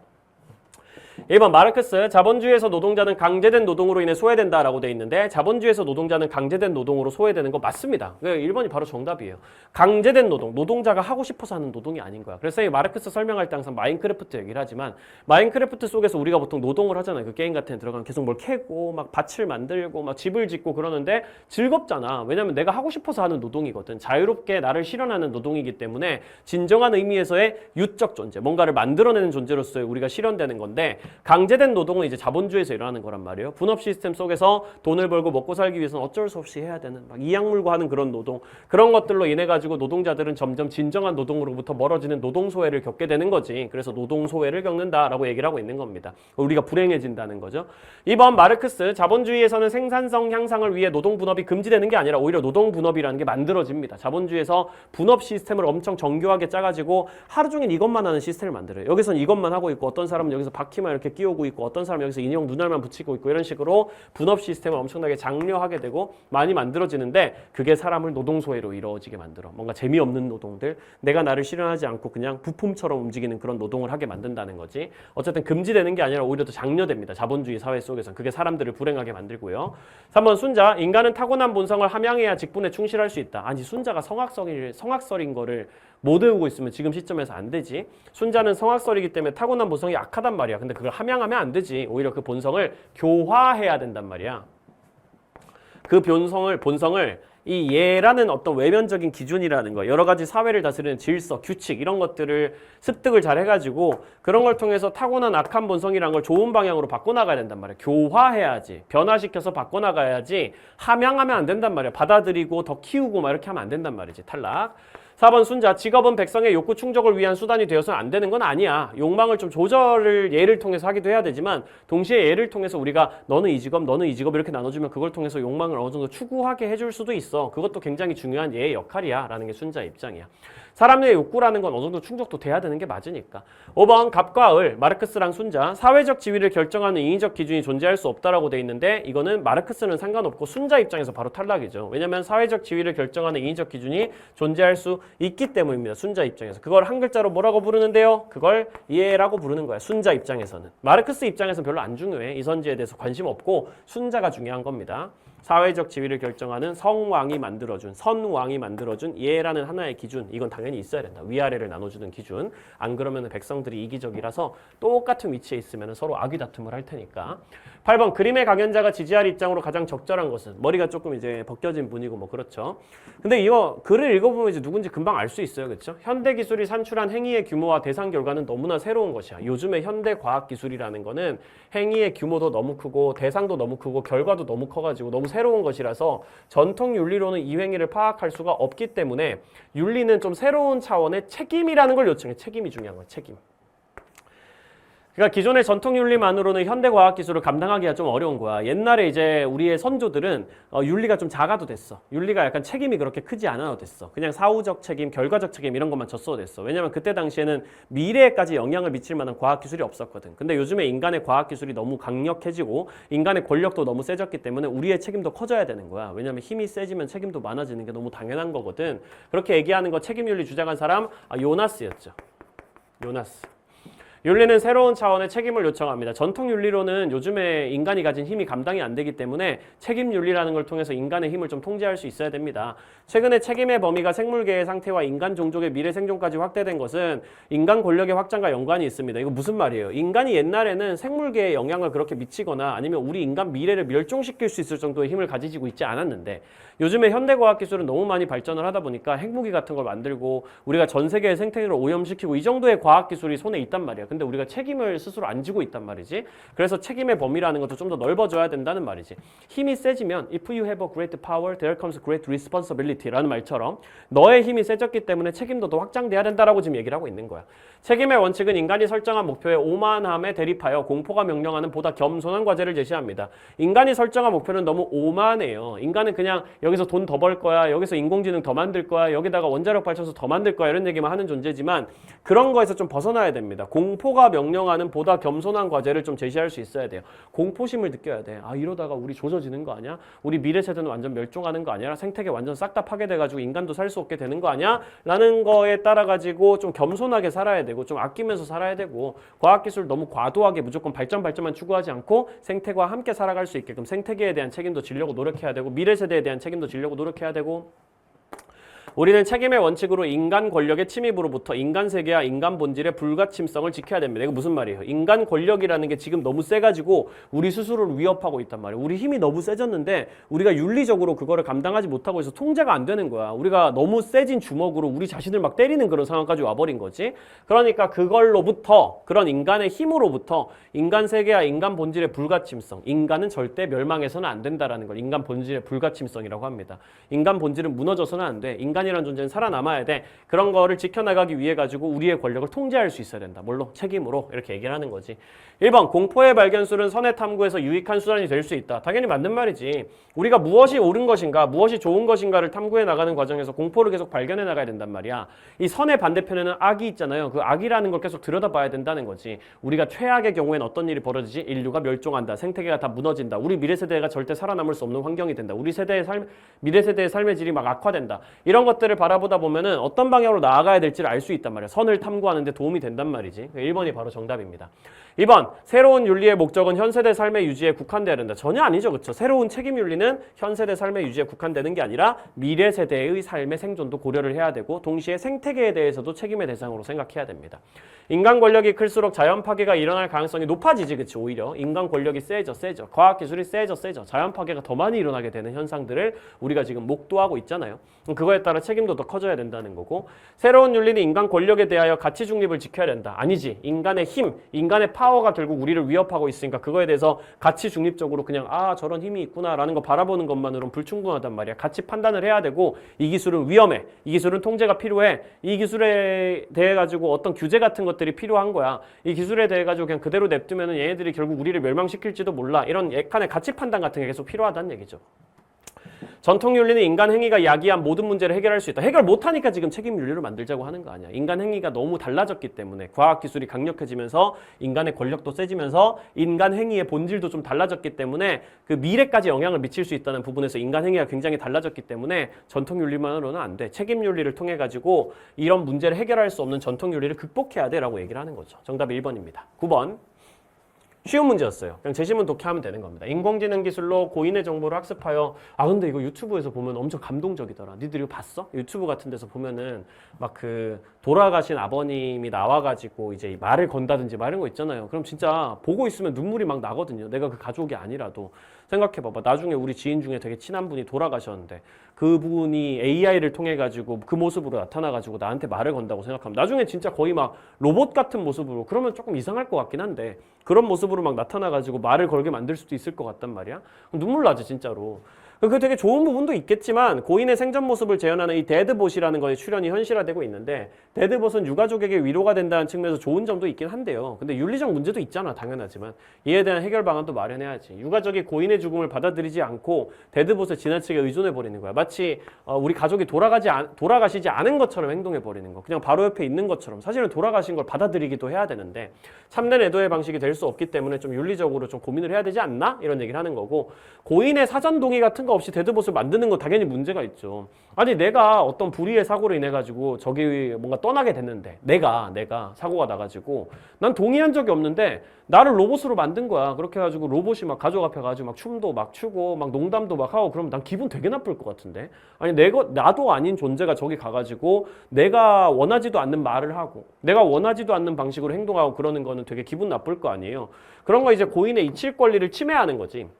이칠 권리 기억나죠? 우리 정보 파트에서 과학기술 파트에서 했던 거 이칠 권리 나의 어떤 여러 가지 정보라든지 나의 초상권이라든지 이런 것들이 내가 이제 여기까지만 허용한 부분이 있다면 그 밖으로 벗어나지 않도록 할 거. 인터넷에 떠돌아다니는 나랑 관련된 그런 정보들 같은 것들을 삭제할 수 있는 권리. 그런 걸 전반적으로 이칠 권리라고 하고 당연히 데드봇 같은 것도 이칠 권리를 침해할 수 있어요. 내가 이제 세상에서 사라졌는데 그런 나의 어떤 일종의 사라질 권리를 침해하는 거잖아. 계속 나라는 존재를 거기 남겨가지고 돌아다니게 하는 거니까.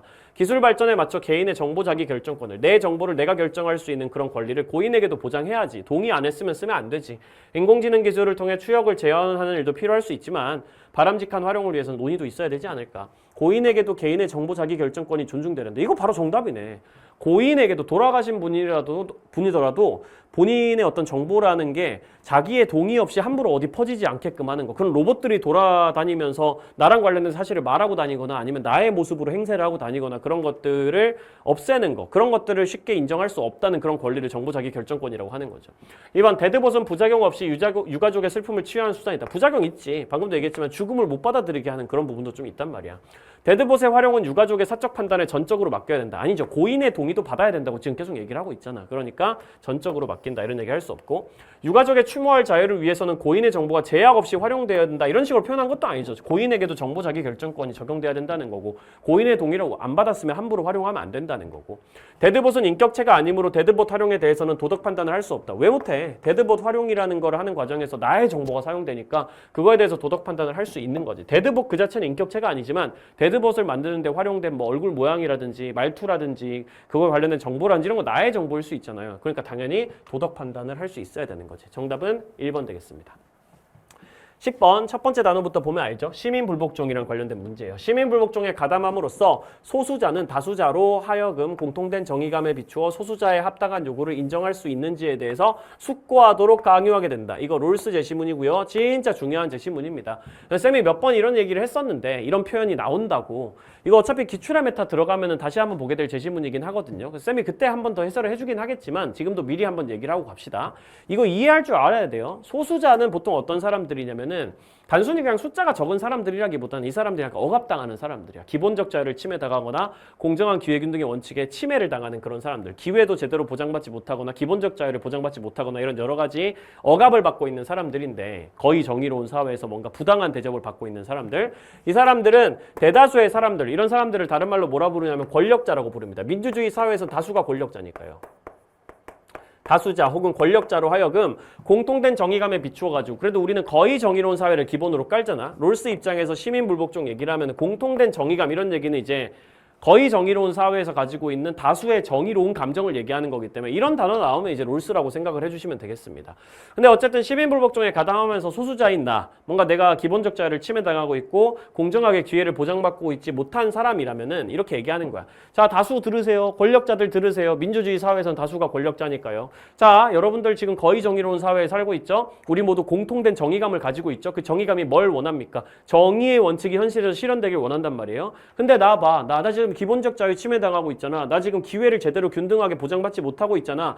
공정한 기회균등의 원칙 혹은 기본적 자유 원칙이 심각하게 침해당하고 있단 말이야. 야, 니네 생각해봐봐. 나한테도 기본적 자유를 줘야 되지 않아? 나한테도 공정하게 기회를 균등하게 줘야 되지 않아? 그런데 왜 니네들은 이거 모른 척하고 있어? 자, 이거 요구를 인정해야 될 거야. 내 요구를 들어줘. 니네들도 나랑 같이 시민복종에 참여하거나 아니면 적어도 지지라도 해줘. 그거 안 하면 있잖아. 너는 그냥 소수자의 기본적 자유가 침해되는 거를 그냥 동의하는 사람이 되는 거야. 알겠어? 그렇게 갈지 아니면 나를 도와가지고 같이 지지를 해주고 우리 같이 정의의 원칙을 실현할지 둘 중에 하나는 판단해야 될 걸 고민할 수밖에 없을 걸 깊게 고민할 수밖에 없을 걸이라고 강요하는 행위. 대신에 강요라는 게 앞에 가가지고 칼 들고 이렇게 자 고민해봐. 안 그러면 찌른다. 이런 느낌으로 가는 게 아니고 시민불복종이라는 건 위법행위잖아. 약간 어그로 끄는 행위라고 쌤이 맨날 얘기한단 말이야. 어그로 끄는 행위를 해가지고 이 사람들한테 고민할 수밖에 없는 상황을 만드는 거지. 그 강요라는 게 말 그대로의 강요라는 의미는 아니에요. 멱살 잡고 막 주먹으로 때릴까 말까 하면서 강요하는 그런 거 말하는 게 아니고 고민해 볼 수밖에 없는 상황을 만들어준다라는 의미에서 강요라고 하는 거기 때문에 절대로 시민불복종 얘기를 할 때 무슨 의견을 강제한다, 의견을 강요한다 이런 표현 얘기하는 거 아닙니다. 고민할 수밖에 없는 상황을 만든다라는 의미에서 이런 표현 쓰는 거기 때문에 착각하시면 안 돼요. 시민불복종은 다수를 강제하는 시도가 아니라 공적 관심을 촉구하는 호소이다. 다수를 강제하는 게 아니야. 공적으로 관심을 가지게 하기 위해서 어그로를 끄는 행동이야. 이것도 비슷하죠. 롤스랑은. 일단은 불복종이 이거 진짜 중요한 제시문이라고 쌤이 저스티스에서 많이 얘기했어. 싱어야. 불복종을 중단하려는 악의 크기와 불복종이 중단하려는 악의 크기와 불복종이 가져올 법과 민주주의에 대한 존중의 감소 정도를 저울질해야 된다. 그리고 불복종을 통해 가지고 없애려는 악의 크기. 불복종이 성공하게 되면 이만큼의 악이 없어진다. 이거랑 불복종이 가져오는 부작용도 있는 거지. 법과 민주주의에 대한 어쨌든 이거 위법행위니까 법이나 민주주의에 대한 존중심이 떨어질 수 있는데 부작용이 더 큰가 아니면 우리가 불복종을 성공했을 때 얻을 수 있는 이득이 더 큰가 이걸 비교하라는 거지. 당연히 이득이 더 커야지 시민불복종을 할 만한 행동이 되는 거다라고 생각할 수 있겠습니다. A부터 보시면 롤스만의 입장이어야 돼요. 그러니까 이게 싱어인 건 확실한 게 결국은 이득과 비용 같은 걸 계산해 가지고 공리를 증진하는 방향으로 가자라는 얘기를 하고 있기 때문에 싱어인 거예요. 기억 A, 롤스만의 입장. 시민불복종은 불복종 행위의 정당함을 다수에게 강요하는 행위가 아니다. 롤스든 싱어든 둘 다 강요하는 행위라고 하면 안 됩니다. 이건 A로 가면 안 되고요. B로 가야 돼요. 이거 이제 완전히 이거 낚으려고 한 거잖아. 강요라는 단어가 있으니까 강요하는 거 아니겠어라고 그러는데 그 강요가 아니라고. 그러니까 고민할 수밖에 없는 상황을 어그로 끌어가지고 만드는 거랑 이거 정당하다라는 걸 다수한테 강요하는 그런 행위랑 완전 다른 거라고. 야, 시민불복종은 정당하니까 넌 무조건 내 말에 따라야 돼. 이렇게 얘기하는 게 아니라고. 고민할 수밖에 없는 상황을 만들어낸다라는 의미로 강요한다라는 표현을 여기서 쓰고 있는 거지. 롤스든 싱어든 둘 다 절대로 시민불복종은 강제 행위, 뭔가를 강요하는 행위 이런 식으로 표현한 내 의견을 무조건 따라라고 강요하는 행위 이렇게 얘기하면 안 돼. 숙고를 강요한다 정도의 표현을 롤스가 쓴 거니까 이 정도는 얘기할 수 있겠지만 그 외에는 의견을 강요한다, 이 방향으로 무조건 따라오라고 강요한다 이런 얘기 쓰면 안 돼요. 시민복종은 원래 설득이야. 호소고. 롤스 싱어 둘 다 마찬가지야. 니은 B 같은 경우에는 공통점이어야 되는데 시민불복종 행위는 그로 인한 불행한 결과를 막기 위해 제한될 수 있다. 일단 싱어 입장에서 불행한 결과라고 하면 뭘까요? 하여튼 기출 많이 됐던 선지인데 싱어 입장에서 불행한 결과는 공리가 떨어지는 게 불행한 결과지. 그러니까 불행한 결과라는 건 나오면 안 돼. 싱어 입장에서 공리를 증진시키기 위해서 불복종하는 거지 저해시키려고 하는 게 아니니까 만약에 시민복종하는 과정에서 이 불복종이 가져올 법과 민주주의에 대한 존중심의 감소 정도 그러니까 부작용이 너무 커진다면은 제한될 수도 있어요. 싱어 입장에서는. 롤스 입장에서는 어때? 시민불복종이라는 건 왜 하는 거지? 우리가 살고 있는 거의 정의로운 사회를 더 정의로운 사회로 만들기 위해 가지고 하는 거야. 더 안정적으로 만들고 더 정의의 원칙에 따라가는 정의로운 사회를 만들기 위해 가지고 시민불복종 행위를 하는 건데 그 시민불복종 행위를 하는 과정에서 롤스 기준으로 이런 얘기를 한단 말이지. 시민불복종을 할 때 폭력을 사용한다든지 아니면 동시다발적으로 너무 많은 곳에서 너무 많은 시민불복종이 발생해버리면 이게 이 사회를 엄청난 혼란으로 몰고 갈 수가 있어. 엄청난 무질서로 몰고 갈 수가 있는데 너무 많은 시민불복종이 사방에서 일어나거나 폭력이 사용되거나 그러면 그거는 이 체제를 파멸에 이르게 할 수 있거든. 근데 그러면 안 되거든. 우리는 거의 정의로운 사회를 지키려고 하는 거지 이걸 무너뜨리려고 하는 게 아니니까 그런 불행한 결과를 막기 위해서는 폭력 같은 건 좀 사용되어서는 안 되고 폭력이 섞인 시민불복종은 제한될 수도 있는 거야. 아니면 너무 동시다발적으로 많이 하는 시민불복종 좀 줄이기도 해야 돼. 이런 얘기를 롤스도 할 수 있다는 거지. 싱어 롤스 둘 다 동의. B 같은 경우에도 공통점인데 합법적 절차에 의해 제정된 법일지라도 시민불복종의 대상이 될 수 있다. 이 얘기도 쌤이 했던 거 기억나는지 모르겠네요. 저스티스 개념 완성에서 많이 했던 건데 롤스 같은 경우에는 합법적 절차에 의해서 만들어진 법이라서 다른 말로 얘기하면 헌법에 규정된 절차에 따라서 합법적으로 민주적으로 만들어진 법이라고 해도 그 헌법에 규정된 절차라는 게 구체적인 법을 만드는 절차라는 게 이건 쌤이 저스티스에서 진짜 자세하게 설명했으니까 다시 한번 들어보기 바랍니다.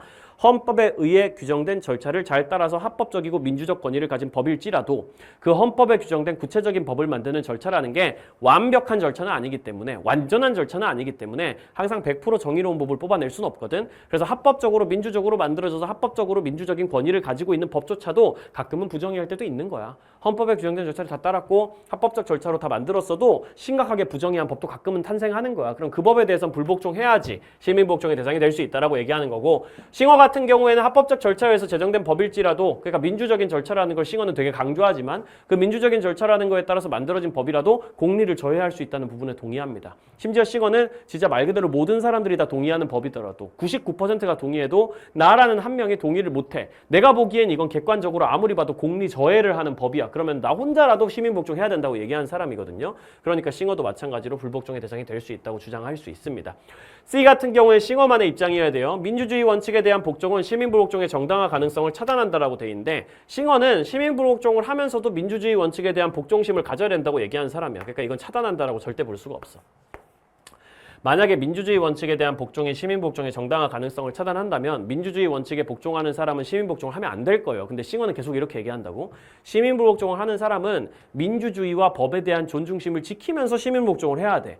시민불복종은 어쨌든 법을 어기는 행위이긴 하지만 그럼에도 불구하고 민주주의 원칙 자체에 대한 복종심을 우리가 항상 가지고 있어야 돼. 민주주의 원칙은 되게 중요한 거야. 이건 공리를 끌어올려주는 거니까 싱어 같은 공리주의자 입장에서는 이건 꼭 필요한 거고 법에 대한 존중심도 있어야 돼. 하지만 이 법은 너무 공리를 저해하기 때문에 이건 불복종해야 되거든. 대신에 그럼에도 불구하고 이 법에 내가 불복종한다고 다른 법까지 다 안 지켜도 되는 건 아니기 때문에 법에 대한 존중, 민주주의 체제에 대한 존중심은 가지고 시민복종을 해야 된다고 얘기를 하기 때문에 싱어 입장에서 이거 두 개는 양립할 수 있는 겁니다. 서로가 서로를 차단하는 그런 관계가 아니기 때문에 정답은 3번으로 마무리해 주시는 게 맞겠어요. 11번. 다음 가상 편지를 쓴 사상가 입장으로 가장 적절한 것은 성현 얘기 나오네. 끝났어. 엘리아데. 성현 얘기하는 거 생활관료에서 엘리아데밖에 없다. 성현이 뭐였어요? 성스러움과 세속적인 세상이 있어요. 우리가 사는 세상이 세속적인 세상이고 성스러움이라는 것은 이 전반적인 이 거대한 월드 속에서 이 성스러움이라는 존재들도 있고 세속적인 우리가 살고 있는 세상도 있습니다. 근데 가끔씩 이 성스러운 차원의 성스러운 존재가 우리의 세속적인 차원에 개입하는 경우가 있는데 그걸 성현이라 그래요. 갑자기 개구리가 두 발로 일어나서 나야 이렇게 얘기를 한다든지 갑자기 한국말로, 아니면 뭐 예수라는 사람이 물 위를 걷는다든지 뭐 이런 일들이 이제 성현이라고 보통 불리는 현상이야. 돌이나 나무와 같은 일상적 대상 속에 나타나는 원시적인 성현들도 있어. 돌에 번개가 번쩍하고 쳤는데 돌이 갑자기 반짝반짝 빛이 난다든지, 뭐 나무에 뭔가 번개가 쳐가지고 나무에 불이 붙었는데 그 나무 속에서 목소리가 들린다든지, 그런 원시적인 성현도 있지만 예수 안에 신의 신성이 부여되는 높은 수준의 성현 같은 것도 있다고. 그러니까 기독교에서 보통 삼위일체 이렇게 부르는 되게 철학적이고 높은 수준의 어떤 신이라는 존재가 좀 복잡한 방식으로 이 인간이라는 예수라는 몸 안에 깃들어가지고 개입하는 거, 그런 성현도 있고. 그런데 어쨌든 본질은 똑같아. 성스러운 존재가 세속적인 존재를 통해서 자기 모습을 보여주는 거지. 성스러움이 드러나는 형태와 수단은 또 민족에 따라 되게 다양하기도 하지. 원래 성스러움, 성현이라는 거의 형태는 되게 다양해.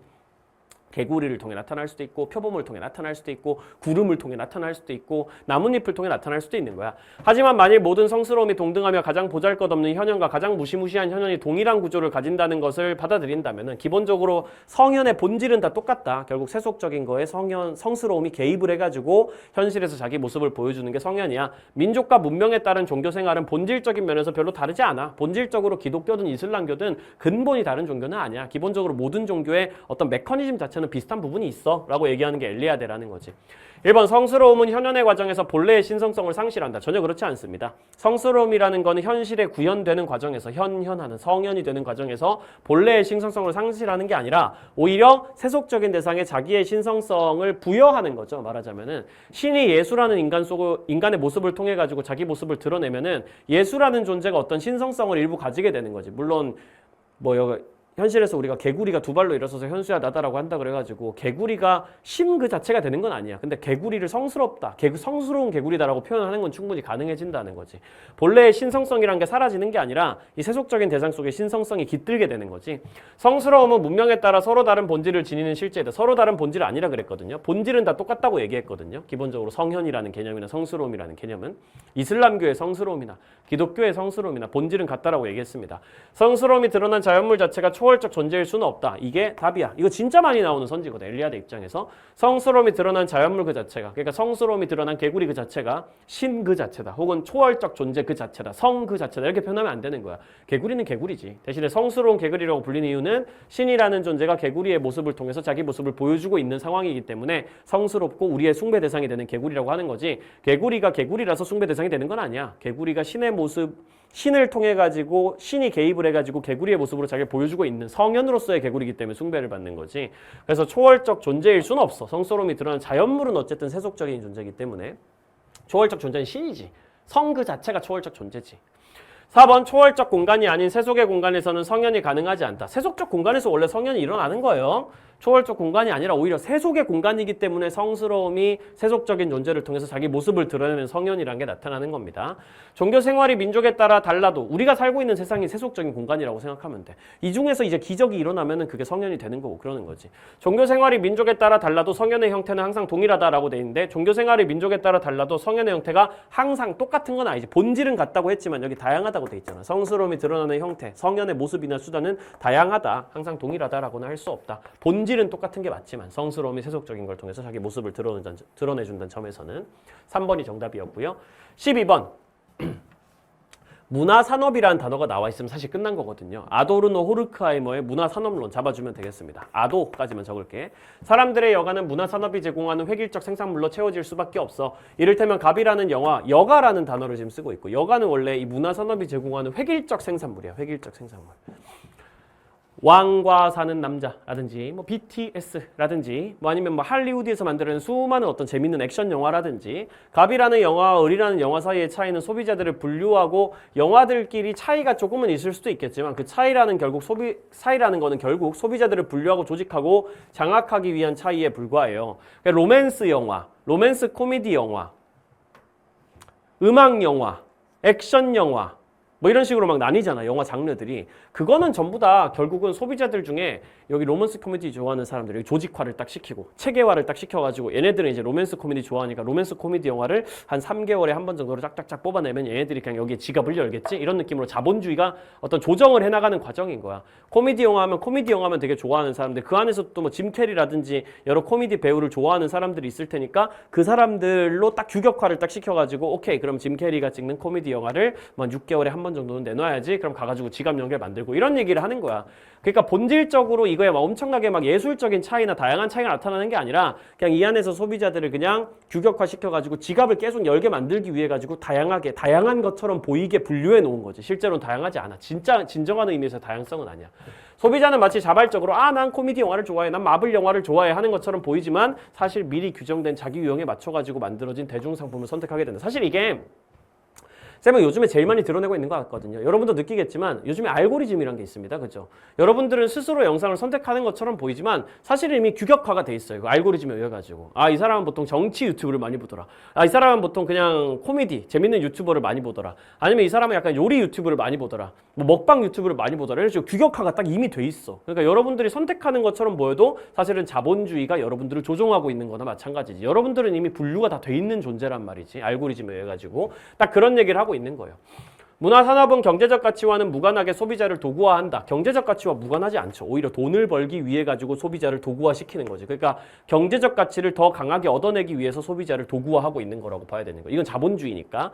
문화상품 간의 차이는 소비자의 욕구를 규격화하는 기능을 한다. 맞지? 갑이라는 영화, 을이라는 영화 사이에 차이는 있기는 해. 근데 그 차이라는 건 결국 소비자의 욕구를 규격화를 시켜. 나는 코미디를 좋아해. 나는 로맨스 코미디를 좋아해. 나는 뭐 철학적인 영화를 좋아해. 나는 인터스텔라 같은 좀 웅장한 영화를 좋아해. 뭐 이런 식으로 딱 규격을 시켜놓는 거예요. 소비자들의 욕구라는 건 원래 진짜 엄청 다양할 수 있는 건데 그걸 그냥 넌 코미디 좋아해? 아니면 마블 영화 좋아해? 딱 해가지고 둘 중에는 이게 좀 나을지도 오케이 그럼 넌 여기 가서 지갑 열어. 이런 느낌으로 규격화하고 이 사람들이 지갑을 계속 열게 해가지고 자본주의를 돌아가게 만드는 아주 도구적인 용도로 사용하고 있다는 거지. 3번 소비자는 문화산업이 정당화되는 지배 이데올로기를 해체할 수가 없어요. 오히려 문화산업이 정당화하는 이 지배 이데올로기에 지배당하고 있는 겁니다. 이 지배 이데올로기는 자본주의라고 생각하면 돼요. 이 문화산업이라는 걸 통해 가지고 자본주의라는 게 점점 더 강력한 영향을 발휘하게 됩니다. 영화 같은 것도 결국은 관객이 얼마 많이 들었냐, 얼마나 매출이 높냐 이런 걸 가지고 이 영화가 성공했니 아니니 잘 만든 영화니 아니니를 판단하잖아. 그런 게 이제 문화산업이 정당화하는 자본주의의 질서고 자본주의의 어떤 생각들이야. 그런 것들이 우리 마음속에 녹아 들어가게 만드는 역할을 문화산업이 하고 있다는 거지. 4번 문화산업의 확산은 소비자의 비판적 사고 능력을 상실시키죠. 신장시키는 게 아니야. 신장을 이제 끌어올린다는 얘기고 무너뜨리고 비판적 사고 능력을 무너뜨리고 그냥 때 되면은 그 영화 보러 와가지고 지갑 열게 만드는 그런 지갑 열기만 하는 그런 사람으로 만들고 있다는 거지. 문화산업의 확산은 대중문화의 독창성과 다양성을 고양시키는 게 아니고 완전히 무너뜨립니다. 마치 차이가 있는 것처럼 보이지만 사실은 규격화가 돼 있는 거 안에서 딱 허락된 용도로 그냥 돈 많이 벌 수 있는 용도로의 차이 정도만 나타나는 그런 영화산업을 비판하고 있기 때문에 진정한 의미에서의 독창성과 다양성은 다 무너져 버리고 실제로는 제대로 된 차이나 다양성은 없어져 버린, 규격화가 돼버린 케이스를 얘기하고 있는 거죠. 13번 사랑을 얘기하고 있습니다. 중심 주제로. 이거 누군가요? 에리 프롬밖에 없거든요. 사랑을 메인으로 얘기하는 사람은 에리 프롬이야. 생활관리에서. 프롬. 에리히 프롬. 사랑의 요소인 존경이 없다면 사랑은 지배와 소유로 타락할 것이다. 기본적으로 책임, 보호, 존경, 이해 이거 기억나는지 모르겠는데 사랑이란 건 네 요소. 책임, 보호, 존경, 이해로 나뉩니다. 존경이 있어야 돼. 그게 없으면 사랑은 지배와 소유로 타락할 거야. 지배가 되고 소유가 되면 안 되거든. 존경하는 것은 상대방을 잘 알지 않고서는 불가능하다. 상대를 잘 알아야 돼. 그래서 사랑의 또 다른 요소인 보호와 책임 역시 지식에 의해 인도되지 않다면 사랑이 아니다. 이 지식이 여러분들이 외울 때는 이해라는 단어로 나왔을 거예요. 책임, 보호, 존경, 이해. 그 이해가 있어야지 보호도 하고 책임도 가지고 존경도 할 수 있어. 그 지식은, 이해는 나 자신에 대한 관심을 초월해서 나만 관심 있는 게 아니라 상대방의 관점에서 세상을 좀 바라볼 수 있을 때 이해를 할 수 있는 거지. 아, 얘의 입장은 이런 거구나. 얘는 세계관을 이런 식으로 가지고 있는 사람이구나. 그 얘의 입장에서는 내가 한 행동이 좀 나쁘게 보일 수도 있겠구나. 그러면 책임을 져야지, 보호해야지 이런 생각을 하게 만들어주는 요소가 결국은 지식이고 이해다. 이렇게 얘기를 하고 있는 거죠. 기억, 사랑은 상대방을 위한 희생이 필수적인 능동적 활동이다 라고 되어 있습니다. 상대방을 위한 희생이 필수적이다? 아니에요. 사랑이 능동적인 활동인 건 맞는데 에리 프롬 입장에서 희생을 해야 된다라고는 하지 않았습니다. 희생은 내 모든 걸 다 갖다 바치는 거야. 내 뿌리까지 다 뽑아가지고 이 사람한테 바치는 건데 그렇게 하면은 결국 나중에 또 받고 싶은 생각이 들 수밖에 없다고 프롬이 얘기했단 말이야. 사랑은 주는 거기 때문에 받는 쪽으로 가면 안 되거든요. 그렇다고 모든 걸 다 뿌리째 뽑아서 주는 것도 좋은 방향이 아닙니다. 나의 고유성은 유지하면서 하나로 합쳐지는 그런 걸 사랑이라고 했기 때문에 탈락. 희생이라고 하면 안 된다. 사랑은 상대방을 이해와 존경의 태도로 소유하는 것이다. 여기 소유하면 안 된다고 돼 있잖아. 소유로 가면 타락하는 거라고. 탈락. 이해와 존경의 태도로 서로를 챙겨주는 것이지 소유하는 건 아니야. 지배하는 것도 아니고. 사랑은 상대방의 요청에 성실한 자세로 응답하는 것이다. 이게 이제 책임에 해당되는 부분이고. 사랑은 상대방의 성장에 대해 관심을 갖고 보호하라는 것이다. 이게 보호에 해당이 됩니다. 책임, 보호 이렇게 해가지고 정답은 5번으로 마무리해 주시면 되겠어요. 14번 다음을 주장한 사상가 입장에서 문제 상황 속 A에게 제시할 조언 선의지 얘기가 나왔네. 보통 선의지 얘기하면 누구지? 칸트야. 선의지, 의무의식 이런 얘기 나오면 칸트고 보면 선의지는 그것이 생기게 하는 것이나 성취한 것 때문에 다시 말하면 결과 때문에 선의지로 인해서 이렇게 좋아졌어요. 이게 선의지가 있었기 때문에 이렇게 성취할 수 있어서 이런 결과는 안 중요해. 칸트는 원래 그런 사람이잖아. 결과주의자가 아니라 동기주의자니까. 성취한 것 때문에 또는 어떤 목적을 달성하는데 결과적으로 쓸모가 있기 때문에 선한 것이 아니라 여기서부터 여기까지는 전부 다 결과를 얘기하는 건데 결과 때문에 선한 것은 아니야. 선의지는 오로지 선의지를 의욕한다는 것 자체만으로도 선한 거야. 선의지라는 게 어떤 개념이야? 이건 선하기 때문에 난 이걸 할 거야 라는 그 마음 자체거든. 나는 이 선한 거, 나는 이 도덕 법칙에 따른 행동을 그냥 할 거야. 왜? 해야 되니까. 내 의무니까. 나는 다른 사람을 도울 거야. 왜? 그냥 그게 선한 거니까. 난 다른 사람을 도울 거야. 내 감정이 원하니까. 그렇게 하면 세상이 더 좋아질 거니까. 내가 돈을 더 많이 벌 수 있으니까 다 탈락. 무조건 난 다른 사람을 도울 거야. 왜냐면 그게 선한 행동이거든. 왜냐면 그게 나의 도덕 법칙이고 나의 의무거든. 이렇게 생각하는 거, 그렇게 의욕하는 거, 그렇게 자발적으로 원하는 거. 그게 그 자체로 선한 거야. 이런 식으로 얘기할 수 있는 건 세상에 오로지 선의지뿐이다. 그 자체로 선한 것은 선의지뿐이다. 그 외에 결과를 생각하는 그런 행동들, 그런 것들에 도덕적 가치를 부여할 수는 없다라는 게 칸트의 입장. 사회관계망 서비스에서 뭐 인스타그램 같은 거겠죠. 수십만 명의 구독자를 가진 A는 절친한 친구로부터 경영위기에 처한 자신의 회사 제품을 홍보해달라는 부탁을 받았는데 제품의 품질이 좋지 않아가지고 약간 좀 그런 게 있는 거야. 나는 이게 솔직하게 리뷰하는 유튜버인데 친구가 홍보해달라니까 이걸 어떻게든 좋게 얘기를 해줘야 되나 이런 생각을 하고 있는 거지. 부탁 수락과 부탁 거절 중에 경향성에 부합하는 거. 칸트는 경향성에 따라가지고 가는 거 좋다고 보지 않죠. 그렇죠? 경향성이라는 게 뭡니까? 자연적 경향성, 욕구, 되게 자연적인 감정들 이런 것들이 이제 경향성에 해당되는 건데 충동 뭐 이런 것들 그런 것들을 따라가면 안 된다고 칸트가 그렇게 많이 얘기하죠. 도덕적인 판단을 해야 할 때 경향성이 동기가 되면 안 된다고. 부탁 수락이 보편화 가능한 준칙에 따른 행위인지 보편화 가능한 준칙이라고 하면 뭐가 됩니까? 이 준칙이라는 건 나의 개인적인 주관적 원칙인데 보편화가 가능하다. 혹은 인격성 준칙에 부합한다. 뭐 이런 표현들 그런 것들이 이제 되게 되면은 이건 도덕 법칙이 되는 거거든. 도덕 법칙. 정언명령의 정식들, 보편화 정식이나 인격성 정식에 부합을 하게 되면은 부탁 수락이 도덕 법칙이 되었다라고 얘기하면 되거든. 이 도덕 법칙에 따른 행위인지 판단하세요라고 얘기하는 거 맞는 얘기지. 기본적으로 우리는 도덕 법칙을 따라가야 되는 게 맞으니까. 친구에게 인정받을 만한 행위가 뭔지 이런 것들도 다 자연적 경향성이라는 결과 같은 거 생각하고 지금 판단하는 거기 때문에 그러면 안 되고, 어떤 결정이 자신에게 쾌락을 더 많이 줄지 이딴 얘기 하면 안 되죠. 이런 건 이제 질적 공리주의자인 밀 같은 사람이나 할 법한 얘기야. 고상한 쾌락이면 질적으로 높은 쾌락이기 때문에 벤담은 아니고 밀 같은 사람. 부탁 수락이 이해 당사자에게 이익을 줄 행위인지 판단하세요. 이런 것도 칸트가 절대 얘기하면 안 되는 거지. 결과를 생각하는 거니까 이런 방향으로 가면 안 된다라고 얘기하는 게 칸트의 입장 되겠습니다. 그렇게 얘기를 하고 15번까지 한번 넘어가 보죠. 자, 15번입니다. 가해 가불병 사상가들 입장을 나그림으로 탐구하고자 할 때 A에서 D에 들어갈 적절한 질문만 보기에서 고른 것은 자연과 인간윤리죠. 동물학대는 동물의 고통에 대한 공감력을 무디게 하여 타인에 대한 도덕성을 악화시키므로 인간 자기 자신에 대한 의무를 위반하는 것이다. 동물학대라는 건 인간 자기 자신의 의무 때문에 안 되는 것이다. 칸트의 간접적 의무 관련된 얘기라고 알고 계시면 되겠죠. 이거는 이제 진짜 많이 설명을 했기 때문에 크게 어려운 얘기는 아닐 거예요. 기본적으로 칸트의 간접적 의무, 동물을 학대하는 건 결국 인간의 자기 자신에 대한 의무 위반이다. 타인에 대한 도덕성을 떨어뜨린 부분이 있어. 결국 인간의 인간성을 감소시키는 거야. 자기 자신에 대한 의무 위반이야 라는 얘기. 도덕적 행위 능력이 결여된 사람이라도 학대 금지 의무의 대상이 되듯이 모든 생명체는 목적론적 삶의 중심이기 때문에 의무의 대상이 된다. 목적론적 삶의 중심이라는 개념 강조하는 건 테일러 바로 잡아주시면 되겠습니다. 생명 중심주의적 사상이죠. 동물학대를 반대하는 참된 이유가 인간에게 미칠 해악 때문이라는 주장은 결국 종차별주의야. 이런 식으로 종차별주의를 반대하는 입장. 대표적으로 종차별주의 하지 말라고 얘기하는 사람은 싱어고요. 그렇죠? 싱어 같은 경우에는 칸트나 아퀴나스 같이 동물학대를 하면 안 돼. 그건 결국 인간에 대한 의무 위반이야 라고 얘기하는 간접적 의무 개념을 굉장히 극혐합니다. 테일러 그리고 병은 싱어 이렇게 잡아주시면 되겠습니다. 이 얘기도 쌤이 이제 종종 했었던 얘기이기 때문에 전반적으로 제시문들을 파악하는 건 크게 어렵지 않았을 것 같고요. 칸트 싱 A부터 봅니다. 칸트가 받고 나머지가 다 아니오로 가야 돼요. 동물학대를 금지해야 하는 이유가 인간에 대한 의무에서 도출되는가? 칸트는 그렇게 생각하는 게 맞지. 동물학대를 안 해야 되는 이유는 인간의 자기 자신에 대한 의무 때문이야 혹은 타인에 대한 의무 때문이야 라고 얘기하는 입장이고, 테일러는 동물학대를 하면 안 되는 이유가 우리가 동물에 대한 의무가 그냥 직접적으로 있어서 그런 거지 인간 때문에 그런 게 아니야. 그냥 동물에 대한 의무가 있어서 그런 거지. 싱어도 마찬가지로 우리가 동물학대를 하면 안 되는 이유는 쾌고감수 능력을 가지는 동물에 대해 가지고 우리가 직접적인 의무가 있기 때문인 거지 인간 때문에 그런 거다라고 얘기하지 않거든요. 그러니까 이거는 칸트만 맞고 나머지가 다 틀린 선지로 아주 적절하다고 볼 수 있겠습니다. 니은 B 같은 경우는 테일러가 예스고 싱어가 아니오로 들어가야 되거든요. 감각이 없는 비이성적 존재라도 도덕적 고려의 대상이 될 수 있는가라고 했는데, 감각이 없는 비이성적 존재라고 해도 어쨌든 생명이라면 도덕적 고려 대상이 테일러 입장에서는 당연히 될 수가 있지. 그럼 싱어 입장에서는 어때? 그래서 테일러 입장에서 너무 당연하잖아. 감각이 없는 비이성적 존재라도 괄호치고 생명이라면 도덕적 고려의 대상이 될 수 있다. 혹은 직접적 의무의 대상이 될 수 있다라고 볼 수 있고, 싱어는 사실 감각이 없다라고 그러면 당연히 뭘 못 느끼는 거야? 쾌락과 고통을 못 느끼는 거라는 거지. 쾌락과 고통을 못 느끼는 존재라면은 쾌고감수 능력이 없는 거고, 그럼 이익 관심도 없기 때문에 도덕적 고려 대상이 아니거든요. 공리를 계산할 때 포함이 안 되는 거야. 쾌락과 고통 자체가 발생하지 않는다면. 싱어 입장에서는 감각이 없는 이라는 표현이 등장하게 되면은 도덕적 고려의 대상이 될 수 없다라고 생각하는 게 맞기 때문에 테일러만 해당되는 선지로 적절하다고 볼 수 있겠죠. 일단 기억 니은 맞았고요.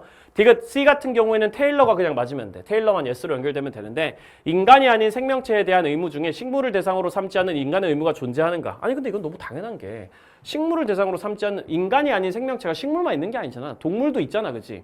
어차피 인간이 아닌 생명체라 그러면 인간이 아닌 동물 아니면 식물로 구분될 거 아니에요. 인간이 아닌 생명체에 대한 의무 중에서 동물에 대한 의무도 있고 식물에 대한 의무도 있는데, 식물을 대상으로 삼지 않는 동물에 대한 인간의 의무도 당연히 존재할 수 있기 때문에 디귿까지 정답이라서 4번 기억 니은 디귿으로 생각해 주시면 되겠습니다. 이런 선지를 왜 낸지 잘 모르겠는데 너무 당연한 말인데 이거를 오해하는 친구들이 있었을까 싶기도 하지만, 좀 헷갈렸을 수도 있을 것 같기도 하고, 그냥 문장 자체가 조금 헷갈리게 적혀 있으니까. 근데 인간이 아닌 생명체가 식물만 있는 게 아니고 인간이 아닌 동물, 인간이 아닌 식물 이렇게 구분된다는 걸 생각한다면 식물 대상으로 삼지 않고 동물을 대상으로 삼는 인간의 직접적 의무도 존재한다.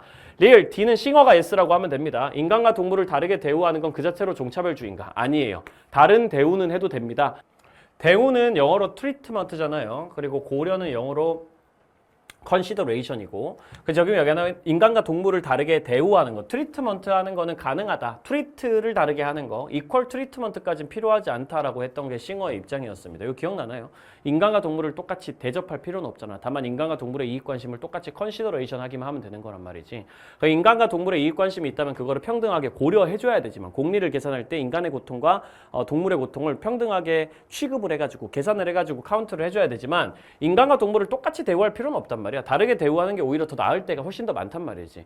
인간한테는 김치찌개를 주고 고양이한테는 추루를 주는 게 훨씬 더 합리적인 대우 방식이란 말이야. 그렇기 때문에 똑같이 대우할 필요는 없다. 다시 말하면 싱어 입장에서 인간과 동물을 다르게 대우하는 게 그 자체로 종차별주의는 아니다. 대신에 인간과 동물의 이익 관심을 인간의 이익 관심만 생각하고 동물의 이익 관심은 생각하지 않는 태도로 가는 거, 혹은 인간의 이익 관심은 중요하고 동물의 이익 관심은 덜 중요하다라고 생각을 하는 거, 그런 것들이 말하자면 종차별주의에 해당되는 거기 때문에 싱어 입장에서 다르게 대우하는 게 그 자체로 종차별주의다라고 얘기하지는 못한다는 겁니다. 그렇기 때문에 정답은 4번으로 잡아주시면 되겠고요. 16번. 의사소통의 합리성 얘기 나오면 끝났죠, 그렇죠? 하버마스입니다. 하버마스. 의사소통의 합리성, 합리적 의사소통 이런 걸 강조하면은 하버마스의 담론윤리라고 생각하시면 되겠어요.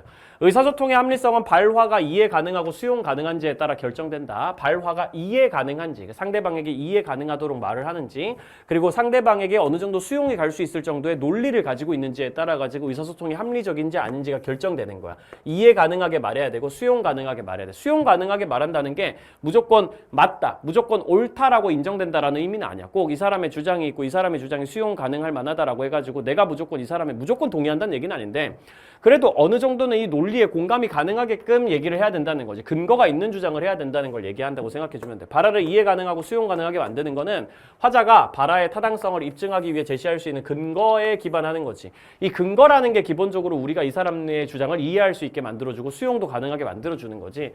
의사소통 과정에서 화자는 자신의 목적을 인과적으로 실현해야 할 어떤 것으로 의도할 수 없다라고 지금 돼 있는데, 화자는 자신의 목적을 인과적으로 실현해야 할 어떤 것으로 의도할 수 없다라는 얘기가 무슨 말이냐면은, 이게 무조건 내 목적이라는 게 이 담론 과정에서 무조건 실현돼야 된다. 니들은 무조건 내 목적에 따라가지고 맞춰가지고 돌아가야 되니까 내가 어떻게든 이걸로 무조건 밀어붙일 거야, 이런 태도를 가져서는 안 된다는 거예요. 그 나의 목적은 수정될 수도 있습니다. 얘네들의 목적도 수정될 수도 있어요. 서로가 근거 이씨 주장을 하다 보면, 논리적으로 토론을 하다 보면은 그 과정에서 서로의 목적은 조금씩 수정될 수가 있는 거야. 양보할 필요도 있다는 거지. 청자는 화자가 제기한 타당성 주장에 대해서 합리적 판단에 따라 자유롭게 동의할 수도 있고 거부할 수도 있는 거지. 여러 가지 내 주장이 타당하지 않습니까? 내 주장이 이런 근거에 따라 가지고 옳지 않습니까? 라고 이쪽에서 주장을 하면 반대편에서 받아들이는 사람은 그거 이해도 가능하고 어느 정도는 수용도 가능한데, 그럼에도 불구하고 나는 이 주장을 거부해야 되겠어. 나는 이 주장이 내 기준에 따라서는 타당하지 않다고 생각하거든. 이라고 얘기할 수도 있고 받아들이고 동의할 수도 있는 거예요. 1번, 이상적 담론에서 바라는 근거가 없을지라도 수용된다. 근거가 없어도 수용된다, 이런 얘기 한 적 없죠. 근거가 정확하게 제시가 됐을 때 수용될 가능성이 있다라고 얘기한 거지. 이상적 담론에서는 다수결 원칙으로 타당한 규범에 도달한다. 아니죠. 다수결 원칙이 아니라 만장일치에 따라 가지고 해야 된다라고 하버마스가 엄청 강조합니다. 다수결이 아니라 51대 49로 한 명이라도 더 많은 쪽이 모든 걸 다 가져가는 그런 느낌이 아니라, 우리 모두가 열심히 시간이 오래 걸리더라도 토론하고 노력을 해가지고 서로 이해를 해가지고 만장일치가 됐을 때 그게 타당하다라고 표현을 하게 되는 거죠. 의사소통의 합리성은 합의 도출의 효율성 증진을 통해 구현된다. 이것도 쌤이 하버마스 가르칠 때 처음에 얘기하고 갔던 건데, 효율성이라는 개념은 하버마스한테 그렇게 긍정적인 개념이 아니에요. 합의를 할 때 효율성 증진을 통해 가지고 합리성이 구현되는 게 아니라 근거 있게 주장하는 거, 그리고 이해 가능하게 주장하는 거, 그런 것들이 합리적인 거에 기반이 되는 거고, 효율성을 무조건 끌어올리려고 하면 이제 도구적 이성을 가지고 어떤 의사결정을 한다라고 표현을 하게 되는데, 하버마스는 그런 도구적 이성에 따른 판단을 별로 좋아하지 않습니다. 효율성만을 추구하는 이성. 그런 건 이제 정치 어떤 행정체제나 경제체제 같은 데서 많이 적용되는 건데, 그게 오히려 합리적인 토론을 막아버리는 경향성이 있거든. 효율적으로 하자 이렇게 얘기하면은 우리 모두가 토론할 필요는 없어 라는 얘기가 돼버릴 수 있기 때문에 그런 식으로 돌아가진 않는다. 4번, 모두가 합리적으로 판단하여 동의한 주장은 재논의될 수가 없다라고 돼 있는데, 모두가 다 같이 합리적으로 판단해서 동의한 주장이 있다면은 그거 재논의될 수 있다라고 하버마스가 얘기합니다. 모두가 합리적으로 판단해서 만장일치를 이뤘지만 그럼에도 불구하고 이후에 내가 생각이 달라진 거야. 그러면 그 주장에 대해서 우리 다시 한번 논의해보자, 우리 다시 한번 토론해봐야 되지 않을까라고 얘기하는 것도 충분히 가능하다고 하버마스 입장에서 얘기합니다. 5번, 의사소통 행위 주체들은 서로의 주장을 거부할 수 있어야 된다. 여기 나와 있지. 거부할 수 있어야 된다. 타당성 주장에 대해 가지고 합리적으로 판단해서 나는 이 부분엔 동의할 수가 없어, 나는 거부할래 라고 얘기할 수도 있어야 되는 거야. 동의할 수도 있어야 되는 거고, 자유롭게 강제당하지 않고. 정답은 5번이고 되게 쉬운 문제였던 것 같아요. 17번, 죽음이랑 관련된 문제네요. 죽으면 감각을 잃게 되므로 죽음은 우리에게 아무것도 아니다. 에피쿠로스 학파죠. 죽음 is nothing. 에피쿠로스 학파. 이 사실을 알게 되면 죽음의 가능성도 두렵지 않을 수 있어. 그렇지? 죽음이라는 게 우리에게 어차피 고통을 못 주는 거야. 감각을 잃어버리니까 죽음은 우리에게 선도 아니고 악도 아니야 라고 얘기하는 게 에피쿠로스 학파 입장이고, 그렇게 죽음이 아무것도 아니라는 걸 알게 되면 우리에게 불멸에 대한 갈망을 제거해 줄 수가 있거든. 불멸에 대한 갈망은 어차피 나 영원히 죽지 않고 싶어 라는 갈망은 성취될 수 없는 건데, 그런 갈망이 우리를 계속 고통에 빠뜨린단 말이야, 현실에서. 그런 갈망을 불균형을 제거해주면 오히려 아타락시아, 정신적인 평정심을 얻어낼 수가 있게 되기 때문에 현실에서의 행복을 줄 수 있다라고 얘기하는 게 에피쿠로스 학파 입장. 태어나면 반드시 죽음이 있고 그 과정에서 온갖 괴로움을 받게 된다. 태어나면 어차피 나중에 죽게 되고 살아가는 과정에서 온갖 괴로움이라는 게 있어. 중생이라는 단어, 불교만 쓰는 단어고 깨닫지 못한 존재들. 윤회한다라는 표현도 불교만 쓰는 단어고, 그지? 중생들은 윤회하면서 괴로움의 진리를 깨닫지 못해. 뭔가 세상의 진리를 깨닫지 못해. 연기라는 걸 깨닫지 못해. 내가 지금 깨닫지 못한 상태로 지금 삶을 살아가고 있기 때문에 무명의 상태에 빠져 있고, 이 무명의 상태로 인해 가지고 삼독이나 집착 같은 것들이 내 마음 안에 도사리고 있으며, 그걸로 인해 가지고 끊임없는 어떤 번뇌 같은 것들이 발생하고, 그로 인해 고통이 발생한다라는 그 연결의 관계를 이해하지 못해. 그래서 먼저 깨달아야 되는데 그걸 모르고 계속 업을 짓고 의도적인 행위를 계속 집착하는 과정에서 선업이든 악업이든 짓고 또 태어나고를 반복하고 무한한 고통의 수레바퀴 속에 갇혀있는 존재들을 중생이라 합니다. 각자 지은 업에 따른 결과를 다른 세계 속에서 또 윤회해가지고 또 다시 받게 되는 거지. 내가 현실에서 악업을 지었으면 다음 생에 태어나서 또 고통을 받고 뭐 그러는 거야. 그런 걸 이제 불교가 얘기하는 세계관이다라고 받아들이면 되겠죠. 1번 에피쿠로스 학파. 죽음에 대한 두려움은 삶의 유한성을 거부할 때 종식된다. 죽음에 대한 두려움은 삶의 유한성을 거부할 때 종식되는 게 아니에요. 삶의 유한성을 거부한다는 건 뭐야? 내 삶이 언젠간 끝난다는 사실을 거부할 거야. 나는 영원히 살 거야. 나는 지금 삶이 언젠가는 끝난다는 사실을 받아들이기 싫어. 이런 태도를 얘기하는 건데 그런 건 에피쿠로스 학파 입장에서 굉장히 좋은 태도가 아니란 말이야. 오히려 죽음에 대한 두려움이라는 거는 죽음이라는 게 우리한테 아무것도 아니라는 거. 죽음이 어차피 우리한테 고통을 못 준다는 거. 살아있을 때는 죽음이 아직 우리한테 안 왔기 때문에 고통받을 일이 없고 죽고 나면 우리란 존재가 사라지기 때문에 감각이 소멸되면서 고통을 느낄 수 있는 감각 능력이 사라지기 때문에 어차피 죽음은 우리한테 고통 못 주니까 무서운 게 아니다라는 생각을 해야 죽음에 대한 두려움이 이성적으로 사라질 수가 있는 거죠. 이번 에피쿠로스 학파. 죽음은 인간을 구성하는 모든 요소가 소멸하는 계기이다. 에피쿠로스 학파 입장에서 인간을 구성하는 요소는 뭐야? 영혼도 육체도 결국은 원자로 이루어져 있다라는 게 에피쿠로스 학파의 원자론이란 말이죠. 그러면 죽음은 인간을 구성하는 원자들이 소멸하는 계기이다라고 하면 그건 틀렸습니다. 왜냐하면 원자는 소멸하지 않거든요. 인간을 구성하는 원자들은 자연 속으로 그냥 퍼져나갑니다. 인간이 죽게 되면은 그냥 원자들이 해체되는 거예요. 그게 인간이 죽는 거라는 거지. 육체와 영혼이 소멸된다라고는 표현할 수 있지만 그걸 이루는 원자들은 소멸되지는 않습니다. 그렇기 때문에 모든 요소가 다 소멸한다 이렇게 표현하면 안 된다는 거지. 3번 불교. 죽음의 고통은 현세가 아닌 내세에서만 극복될 수 있다. 내세는 이제 내가 죽고 나서 다음 세상을 얘기하는 건데 내가 윤회에서 태어나게 될 다음 세상을 얘기하는 거거든요. 내세에서도 극복이 안 돼요. 우리가 깨닫지 못한 상태로 계속 있는다면 현세에서 죽고 윤회해가지고 내세에서 다시 태어나게 돼도 그렇게 다시 태어난 곳에서도 계속 고통을 겪게 되는 거기 때문에 죽음의 고통은 현세든 내세든 극복되는 개념이 아니고 내가 깨닫지 못한 상태라면 깨닫게 되면 이제 죽음의 고통이란 거 극복할 수 있는 열반의 경지로 갈 수 있는 거지. 그래서 깨닫는 게 되게 중요한 거야. 4번 불교. 죽음의 고통은 자신의 업에 따라 무한히 반복될 수 있다. 맞는 말이죠. 자기의 업이 계속 현실 세계에서 내가 계속 업을 짓게 되면 선업이나 악업을 짓게 되면은 또 윤회를 하게 되고 그럼 또 태어나가지고 생로병사의 고통을 겪게 되는 거고 또 그 세상에서 또 업을 짓게 되면 또 태어나가지고 또 생로병사의 고통을 겪게 되고 이렇게 무한의 고통의 수레바퀴 속에 갇히게 되는 거지. 그러니까 죽음의 고통이라는 건 내가 중생 상태라면 계속 무한히 반복되는 거니까 해탈을 해야 되는 거지. 그 해탈을 통해 가지고 내가 이 업을 소멸시킬 때 그때 더 이상 다시 태어나지 않아도 되는 열반의 경지로 가게 되는 겁니다. 갑과 을, 에피쿠로스랑 불교. 죽음에 대한 인식과 무관하게 죽음 자체는 고통이다. 에피쿠로스 학파 입장에서 죽음은 고통이 아니란 말이야. 아까 계속 얘기했지만 죽음은 어차피 우리한테 고통을 못 주는 친구란 말이야. 살아있을 때는 죽음을 아직 안 겪었고 죽을 때는 우리가 없으니까 고통을 어차피 못 느끼는 거고 불교 같은 경우에는 죽음에 대한 인식과 무관하게 죽음 자체는 고통인 게 맞아요. 생로병사가 다 고통이라고 기본적으로 깔고 가기 때문에 정답은 4번 되겠습니다. 18번. 원조 문제죠. 정의로운 제도를 지속하기 위해 필요한 것 이상을 요구하는 사회의 요청은 정당화될 수 없다. 정의로운 제도를 지속하는 데까지만 우리가 원조를 하면 되지. 그 이상으로 필요한 거 이상 막 돈을 더 많이 달라 그런다든지 우리가 복지를 더 많이 끌어올릴 거니까 돈 더 달라든지 뭐 이런 것들은 정당화될 수 없어요. 원조는 중단점이 딱 있어야 돼요. 원조는 질서정연한 사회까지만 도와주면 되는 거고 그 이상으로는 도와줄 필요 없습니다. 이런 얘기는 롤스가 하는 거였죠. 모든 사회가 적정 수준의 기본 제도를 가질 때까지 유효하다. 정확히 말하면 질서정연한 사회는 적정 수준의 사회 혹은 자유적 사회로 나뉘는데 그 수준 이상의 기본 제도, 그러니까 질서정연한 사회, 자유적 사회든 적정 수준의 사회든 어쨌든 질서정연한 사회의 제도를 가질 수 있을 때까지만 원조를 해주면 되지 그 이상으로는 우리가 도와줄 필요가 없어. 그 이상으로 도와달라고 해도 도와줄 굳이 의무도 없고 동시에 그 이상으로 자꾸 억지로 도와주려고 그러면 그거는 이 나라의 자율성 침해가 될 수가 있어. 이렇게 얘기하는 게 롤스 입장. 나쁜 일을 막을 때 그에 상당하는 도덕적 의미를 가진 것을 희생하지 않을 수 있다면 너무 과도하게 희생을 하지만 않는다면 우리는 나쁜 일을 막을 수 있다면 해야만 됩니다. 약간 희생해가지고 엄청난 나쁜 일을 막을 수 있다면 해야죠. 다시 말하면 그러면은 우리가 약간의 경제적인 희생을 해서 절대 빈곤에 처한 수많은 사람들의 고통을 제거해 줄 수 있다면 당연히 그렇게 해야 되는 게 공리주의자로서 우리의 의무입니다라는 건 싱어가 주로 원조 파트에서 주장하는 거고, 그래서 절대 빈곤에 처한 사람들을 돕는 건 자선이 아니야. 막 네가 막 선한 기반 선한 생각을 가지고 해도 되고 안 해도 되는 행동인데 그래도 선한 마음이 있으니까 자발적으로 도와준다 이런 느낌이 아니야. 마땅히 해야 되는 뭐라고? 의무라고. 의무라고. 공리를 증진하는 건 우리 모두의 의무이기 때문에 절대 빈곤에 처한 사람은 도울 수 있으면 도와야 된다고. 네가 약간의 희생해서 이만큼 고통 제거해 줄 수 있으면 당연히 그렇게 해야지 라고 얘기하는 거 싱어. 롤스든 싱어든 원조를 의무로 본다는 공통점이 있죠. 자선으로 보는 건 노직이고요. 1번 롤스, 상대적으로 빈곤한 사회라도 원조 주체가 될 수 있다. 롤스 입장에서는 상대적으로 조금 가난한 사회라도 원조 주체는 뭐예요? 이거 외워야 돼. 원조 주체는 무조건 질서정연한 사회야. 그러니까 다시 말하면 이렇게 물어보는 거랑 똑같은 거죠. 상대적으로 빈곤한 사회라도 질서정연한 사회가 될 수 있냐? 될 수 있습니다. 롤스가 이제 상대적으로 다른 나라들보다 좀 지금 현재 좀 가능하더라도 질서정연한 소위 말하는 정의로운 제도를 지속하기 위한 전통이나 문화 같은 것들만 잘 갖춰지면은 충분히 질서정연한 사회로 발돋움할 수 있고 그걸 유지할 수도 있어. 그러니까 상대적으로 좀 다른 나라보다 가난한 게 엄청 큰 문제는 아니라는 거야. 질서정연해지기만 하면은 고통받는 사회를 도와줄 수 있는 역량이 되니까 주체가 될 수 있다라고 얘기하는 거죠.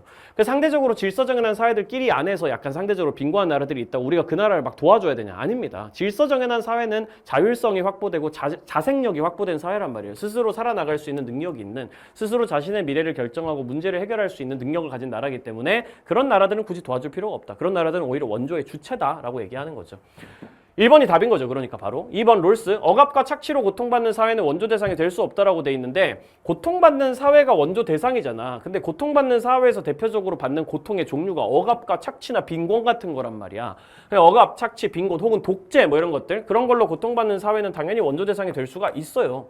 무법 국가는 원조 대상이 안 되지만 억압이나 착취나 빈곤이나 독재 같은 걸 통해 가지고 고통을 받고 있는 사회들이 있을 수 있는데, 그런 사회가 무법 국가가 아니라면은, 그런 사회가 이제 소위 말하는 어떤 팽창적인 성격, 공격적인 성격까지 딱히 가지고 있지는 않고 그냥 빈곤, 독재, 억압, 착취로 지네 나라 안에서 좀 힘들고 다른 나라를 막 침략하라는 성격 가지면 이제 무법 국가라서 전쟁 대상인 거고, 딱히 그런 성격을 가지고 있지 않고 기본적으로 우리와 대화가 어느 정도 통하는 친구들이라면은 얘네들은 이제 고통받는 사회라는 이름으로 원조 대상이 될 수 있습니다. 3번 싱어, 원조 목표는 국가 간 부의 재분배를 달성하는 것이다. 싱어가 그런 거 하려고 하는 거 아니에요. 국가들끼리 부의 재분배 해가지고 이 불평등을 줄여주려고 하는 거 아니야. 공리를 증진하려고 하는 거지. 그거 두 개는 다른 거라고. 불평등을 줄여주는 거 그 자체가 목적이라든지 그런 게 아니라 그냥 공리를 증진하는 과정에서 부의 불평등이 조금 줄어들 수는 있겠지. 예를 들면 우리가 희생을, 우리 같은 부자 나라에 사는 사람들이 희생을 해가지고 저기 아프리카에 있는 정말 절대 빈곤한 사람들이 이만큼의 고통을 제거해 줄 수 있다면 그 과정에서 부가 약간 이전되는 결과가 나타날 수는 있겠죠. 근데 애초에 원조 목표 자체가 국가 간의 부를 재분배해가지고 이 나라랑 이 나라의 불평등을 줄여주겠다 이런 목표는 절대 아니라는 거지. 싱어 입장에서 공리를 증진하는 게 목표인 거지 국가 간 부의 재분배가 그 자체로 목표가 아니야. 4번 싱어, 원조 대상의 빈곤 정도만으로 원조 여부를 결정해야 된다. 원조 대상의 빈곤 정도만으로 원조 여부를 결정하면 안 되고요. 내가 이 원조 대상보다 더 가난할 수도 있잖아. 그러면 도와줄 입장이 아니죠, 내가. 나의 어떤 부 정도로 따져야지. 나의 이해관계, 나의 어떤 빈곤 정도 혹은 나의 부를 가지고 있는 정도로 따져가지고 내가 충분히 부를 가지고 있고 내가 되게 물가가 비싼 나라 살고 있으니까 나는 이 정도 희생하는 건데 이 사람한테 이만큼 고통을 해결해 줄 수 있는 상황인지를 봐야 되는 거지. 원조 대상만 보면 안 돼. 원조 주체도 봐야지. 5번, 원조 주체의 부가 원조 대상에게 이전되면 안 된다고 돼 있는데 이전돼야 된다는 게 싱어의 입장입니다. 정확히 말하면은. 롤스 같은 경우에도 작년에 출제됐었는데 약간의 경제적 지원 정도는 충분히 가능하다고 얘기를 했단 말이죠. 이 나라가 너무 찢어지게 가난한 절대 빈곤에 해당되는 국가라서 질서정연하는 데 필요한 최소한의 부마저도 없는 경우에는 이게 질서정연해지는 것 자체가 불가능할 수도 있기 때문에 롤스도 이제 원조를 하는 과정에서 경제적인 지원도 필요할 때도 있다, 할 수도 있다 이런 얘기를 했거든. 그러니까 원조 주체의 부가 원조 대상에게 죽어도 이전되면 안 된다라고 얘기하는 사람은 둘 다 아닙니다. 둘 다 그렇게 얘기하진 않아요. 특히 싱어 같은 경우에는 돈으로 도와주자라고 되게 직접적으로 얘기하는 입장이고, 물론 정치적인 지원을 할 수도 있겠지만 돈으로 도와주는 게 기본이다라고 얘기하는 입장이에요. 롤스는 제도 개선이 우선이지만 돈으로 정말 너무 찢어지게 가난한 나라라면 질서정연하게 만들어주기 위해서 약간의 경제적 지원을 할 수 있다고 했기 때문에 둘 다 이거 동의하지 못하는 부분, 안 된다라고 하면 안 된다는 부분 잡아주시면 되겠습니다. 정답은 1번이고요. 19번. 다음은 가불사상가들의 가상대화이다. 가불의 입장으로 가장 적절한 것은 딱 봐도 이거 옷 입고 있는 게 여긴 조금 프리한 느낌이고 여기는 약간 딱 갖춰져 있는 느낌이고 그런 게 좀 있지. 인하지 못한 사람은 공공한 처지에도 안락한 처지에도 머물 수 없습니다. 인한 사람은 인을 편하게 여기고 지혜로운 사람은 인을 이롭게 여깁니다. 어쨌든 인이 좋다는 얘기잖아. 유교지 뭐 효도하고 공경해라 이런 얘기도 다 유교 얘기고 인을 끊고 의를 버려야 돼. 그래야 효도하고 자유로워질 거야. 인 안 좋은 거야, 의 안 좋은 거야 라고 유교 저격하는 사람들은 어디예요? 도가, 도를 따르고 무위자연으로 가자. 이런 얘기하는 거 딱 보면은 도가인 거 알 수 있죠. 1번 유교, 군자는 의로운 것을 볼 때 자신의 이익을 먼저 생각한다. 이러면 안 되지. 이거 위치 바뀌었잖아. 자세히 보면은. 견리사의잖아. 이익을 봤을 때 의로운지를 생각해 봐야지 의로운 걸 볼 때 이익인지부터 생각하면 안 되죠. 견리사의, 의로운 것이 내 눈앞에 보일 때, 이익이 내 눈앞에 보일 때 이게 의로운 이익인지부터 생각을 해봐라 라는 얘기고 위치가 바뀌어 있는 거지. 자신의 이익을 봤을 때 의로운지부터 먼저 생각해 봐야 된다라는 거기 때문에 위치를 바꿔줘야 된다는 거. 1번 유교, 인의 실현을 위해 친소를 구별하는 사랑을 실천해야 된다. 인을 실현하기 위해서는 친소를 구별하는 사랑. 사실 친소를 구별하는 사랑이랑 인이랑 같은 말이야. 친소를 구별한다는 말이 무슨 말이야? 기본적으로 내 몸부터 챙기고 내 수양부터 하고 그러고 나서 주변에 있는 가족들 챙기고 그러고 나서 옆에 있는 사람들, 이웃들도 도와줄 수 있는 거지. 이 순서라는 게 있는 거지. 도와주는 데는 당연히 아니 이웃을 도우면서 우리 가족도 못 챙기면 그게 무슨 의미냐 이런 느낌으로 가는 게 유교의 친소를 분별하는 사랑. 혹은 유교는 기본적으로 또 분별의 학문이잖아요. 선악의 분별, 귀천의 분별, 이런 조건적 사랑, 분별적 사랑을 계속 얘기한단 말이지. 그렇기 때문에 유교의 사랑이라는 건 구별하는 사랑이다라는 걸 기억하고 있다면은 2번 정답으로 잡을 수 있겠고 도가가 이런 부분을 되게 싫어하지. 친소 구별하고 귀천 분별하고 이런 것들을. 3번 유교 도가 예법에 대한 지식을 확충하면 도를 체득할 수 있게 됩니다. 도가는 예법을 되게 싫어합니다. 예법에 대한 인위적 지식 이런 거 되게 싫어하잖아. 도가는 예, 인, 의, 지 뭐 이런 개념들을 전부 다 유교가 인위적으로 만들어낸 거라고 보고 특히 인위적인 지식, 규범 이런 거는 다 버려야 된다라고 주장하는 입장이기 때문에 탈락. 4번 도가 무의의 도를 따르면 소박한 자연적 본성이 극복되면 안 되죠. 소박한 자연적 본성을 우리가 성취해야죠. 우리 자연적 본성에 따라가지고 살아야죠. 무의의 도를 따라가면 오히려 소박한 자연적 본성이 드러나게 된다. 그 본성에 따라 살아갈 수 있게 된다. 이런 표현이 맞는 말인 거지. 5번 유교도가 효를 실천함으로써 인간다움을 이루어야 된다. 인간다움으로 인이라는 단어가 들어가 있는데 도가는 이 인이라는 단어 싫어한다고. 유교는 당연히 맞는 말이지만 효를 실천해서 인을 이루자. 도덕성을 이루자. 근데 도가 같은 경우에는 저 인이라는 단어를 유교가 만들어낸 인위적인 개념으로 보고 부정한단 말이에요. 그렇기 때문에 그걸 이루어야 된다라고 얘기하면 안 된다는 겁니다. 유교만 맞는 말이고 도가는 탈락 잡아주시면 되겠어요. 20번 가불사상가들의 입장으로 적절한 것만 보기에서 고른 것은 만인이 만인에 대하여 전쟁을 한다. 이거 뭐야? 사회계약론의 홉스네. 홉스. 만만투. 만인이 만인에 대해서 전쟁을 하는 자연상태죠. 그렇죠? 거기서는 그 어떠한 것도 부당한 것이 될 수도 없고 정의로운 것이 될 수도 없어. 이 얘기도 진짜 많이 했잖아. 기본적으로 홉스 입장에서는 사회계약을 하는 과정에서 신약이라는 게 맺어져. 사회계약, 신약이랑 같은 말이라고 생각해야 되는데 사회계약, 즉 신약이라는 걸 맺어가지고 나는 지금부터 절대군주에 복종하고 평화를 추구할 거야 라는 그런 약속을 해서 절대군주에 복종하겠다는 그 약속 혹은 이 신약이라는 약속을 어기면은 부정의한 거고 지키면 정의로운 건데 이 신약이 맺어지기 전의 상태를 자연상태라고 부르기 때문에 그 전에는 정의와 부정의의 기준이 없는 거지. 정의롭다, 부당하다 뭐 이런 개념이 없는 거야. 불의하다 이런 개념이 없는 거야. 그래서 어떤 것도 부당한 것이 될 수 없지만 어떤 것도 정의로운 것이 될 수 없다. 아직은 그 정의와 부정의의 기준이 없기 때문에 이렇게 얘기하는 거지. 신약이 아직 맺어지기 않았기 때문이다 라고 생각하시면 되고요. 인간이 이런 상태로부터 그 정의, 부정의가 없는 상태로부터 혹은 만만투로부터 빠져나올 수 있는 가능성의 일부는 하나는 인간의 정념에서 그 정념은 공포를 의미합니다. 쌤이 이 얘기도 많이 했거든요. 우리가 만만투에 살다 보면 너무 무섭단 말이야. 누가 언제 나를 죽일지 모르기 때문에 너무 무서워. 그리고 동시에 하나는 인간의 이성을 기반으로 해가지고 결국 우리는 뭘 발견하게 된다고 표현해. 자연법을 발견한다고 표현한다고. 인간의 정념과 인간의 이성이 더해지게 되면서 그 과정에서 정확히 말하면 공포심 때문에 이성적으로 생각을 한번 해보는 거야. 그래서 자연법을 발견한다. 자연법은 이제 평화의 조항이라고 홉스가 말하는 개념이죠. 아, 지금부터 이제 우리는 열심히 평화를 추구해 봐야겠어. 이대로 살 수는 없어. 이런 생각을 하게 되고 그거에 따라서 자연법에 따라가지고 사회계약도 맺게 되고 이런 과정으로 나아가게 된다라는 거지. 자연이 모든 인간에게 사지에 대한 절대적 힘을 준 것처럼 팔, 다리에 대한 절대적인 힘을 준 것처럼 사회계약은 구성원들에 대한 절대적인 권력이라는 걸 정치체에 부여한다라고 돼 있습니다. 이 절대적인 권력을 주권이라고 부르게 되는데요. 주권. 근데 그 주권을 누가 지휘한다? 일반의지가 지휘한다. 그럼 누구야? 루소. 이렇게 잡아주면 되겠지. 주권은 절대적 권력이다. 그 주권이라는 건 일반의지에 부여된다. 일반의지는 우리 모두의 공익을 생각하는 공통의 마음이다. 라고 기억해야만 주시면은 루소인 거 알아보는 거 크게 어렵지 않겠죠. 기억, 홉스, 모두를 위압하는 공통 권력은 주권자가 가지고 있는 절대군주가 가지고 있는 압도적인 권력이 평화유지에 필요하니까 절대군주를 만드는 거지. 모두에게 공포심을 줄 수 있는 압도적인 힘을 가진 강력한 일진이 한 명 나타나야 오히려 반의 평화가 찾아온다. 이런 게 이제 홉스의 논리인 거고. 니은 홉스, 만물에 대한 만인의 권리 존속은 평화의 위협이 된다라고 돼 있는데 만물에 대한 만인의 권리라는 게 홉스 기준에서 있어요, 없어요? 자연 상태에서 있지. 그걸 뭐라고 불러? 만물에 대해서 마음껏 무슨 짓이든 할 수 있는 권리를 자연권이라고 부릅니다, 홉스가.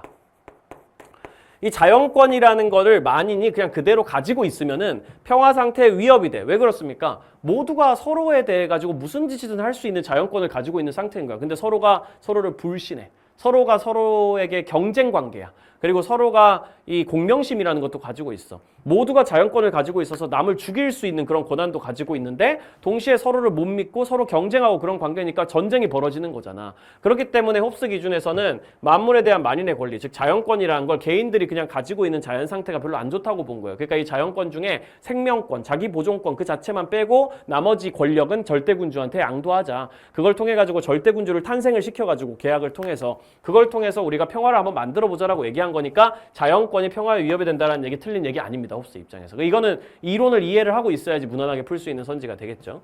되게 루소, 법률에 복종하는 인민이 법률의 제정자여야 된다는 게 루소의 입장이야. 왜냐면 이건 직접민주주의 얘기하는 거기 때문에 법률에 복종하는 인민이 법률의 제정자여야 돼. 직접적이 아니야. 직접민주주의.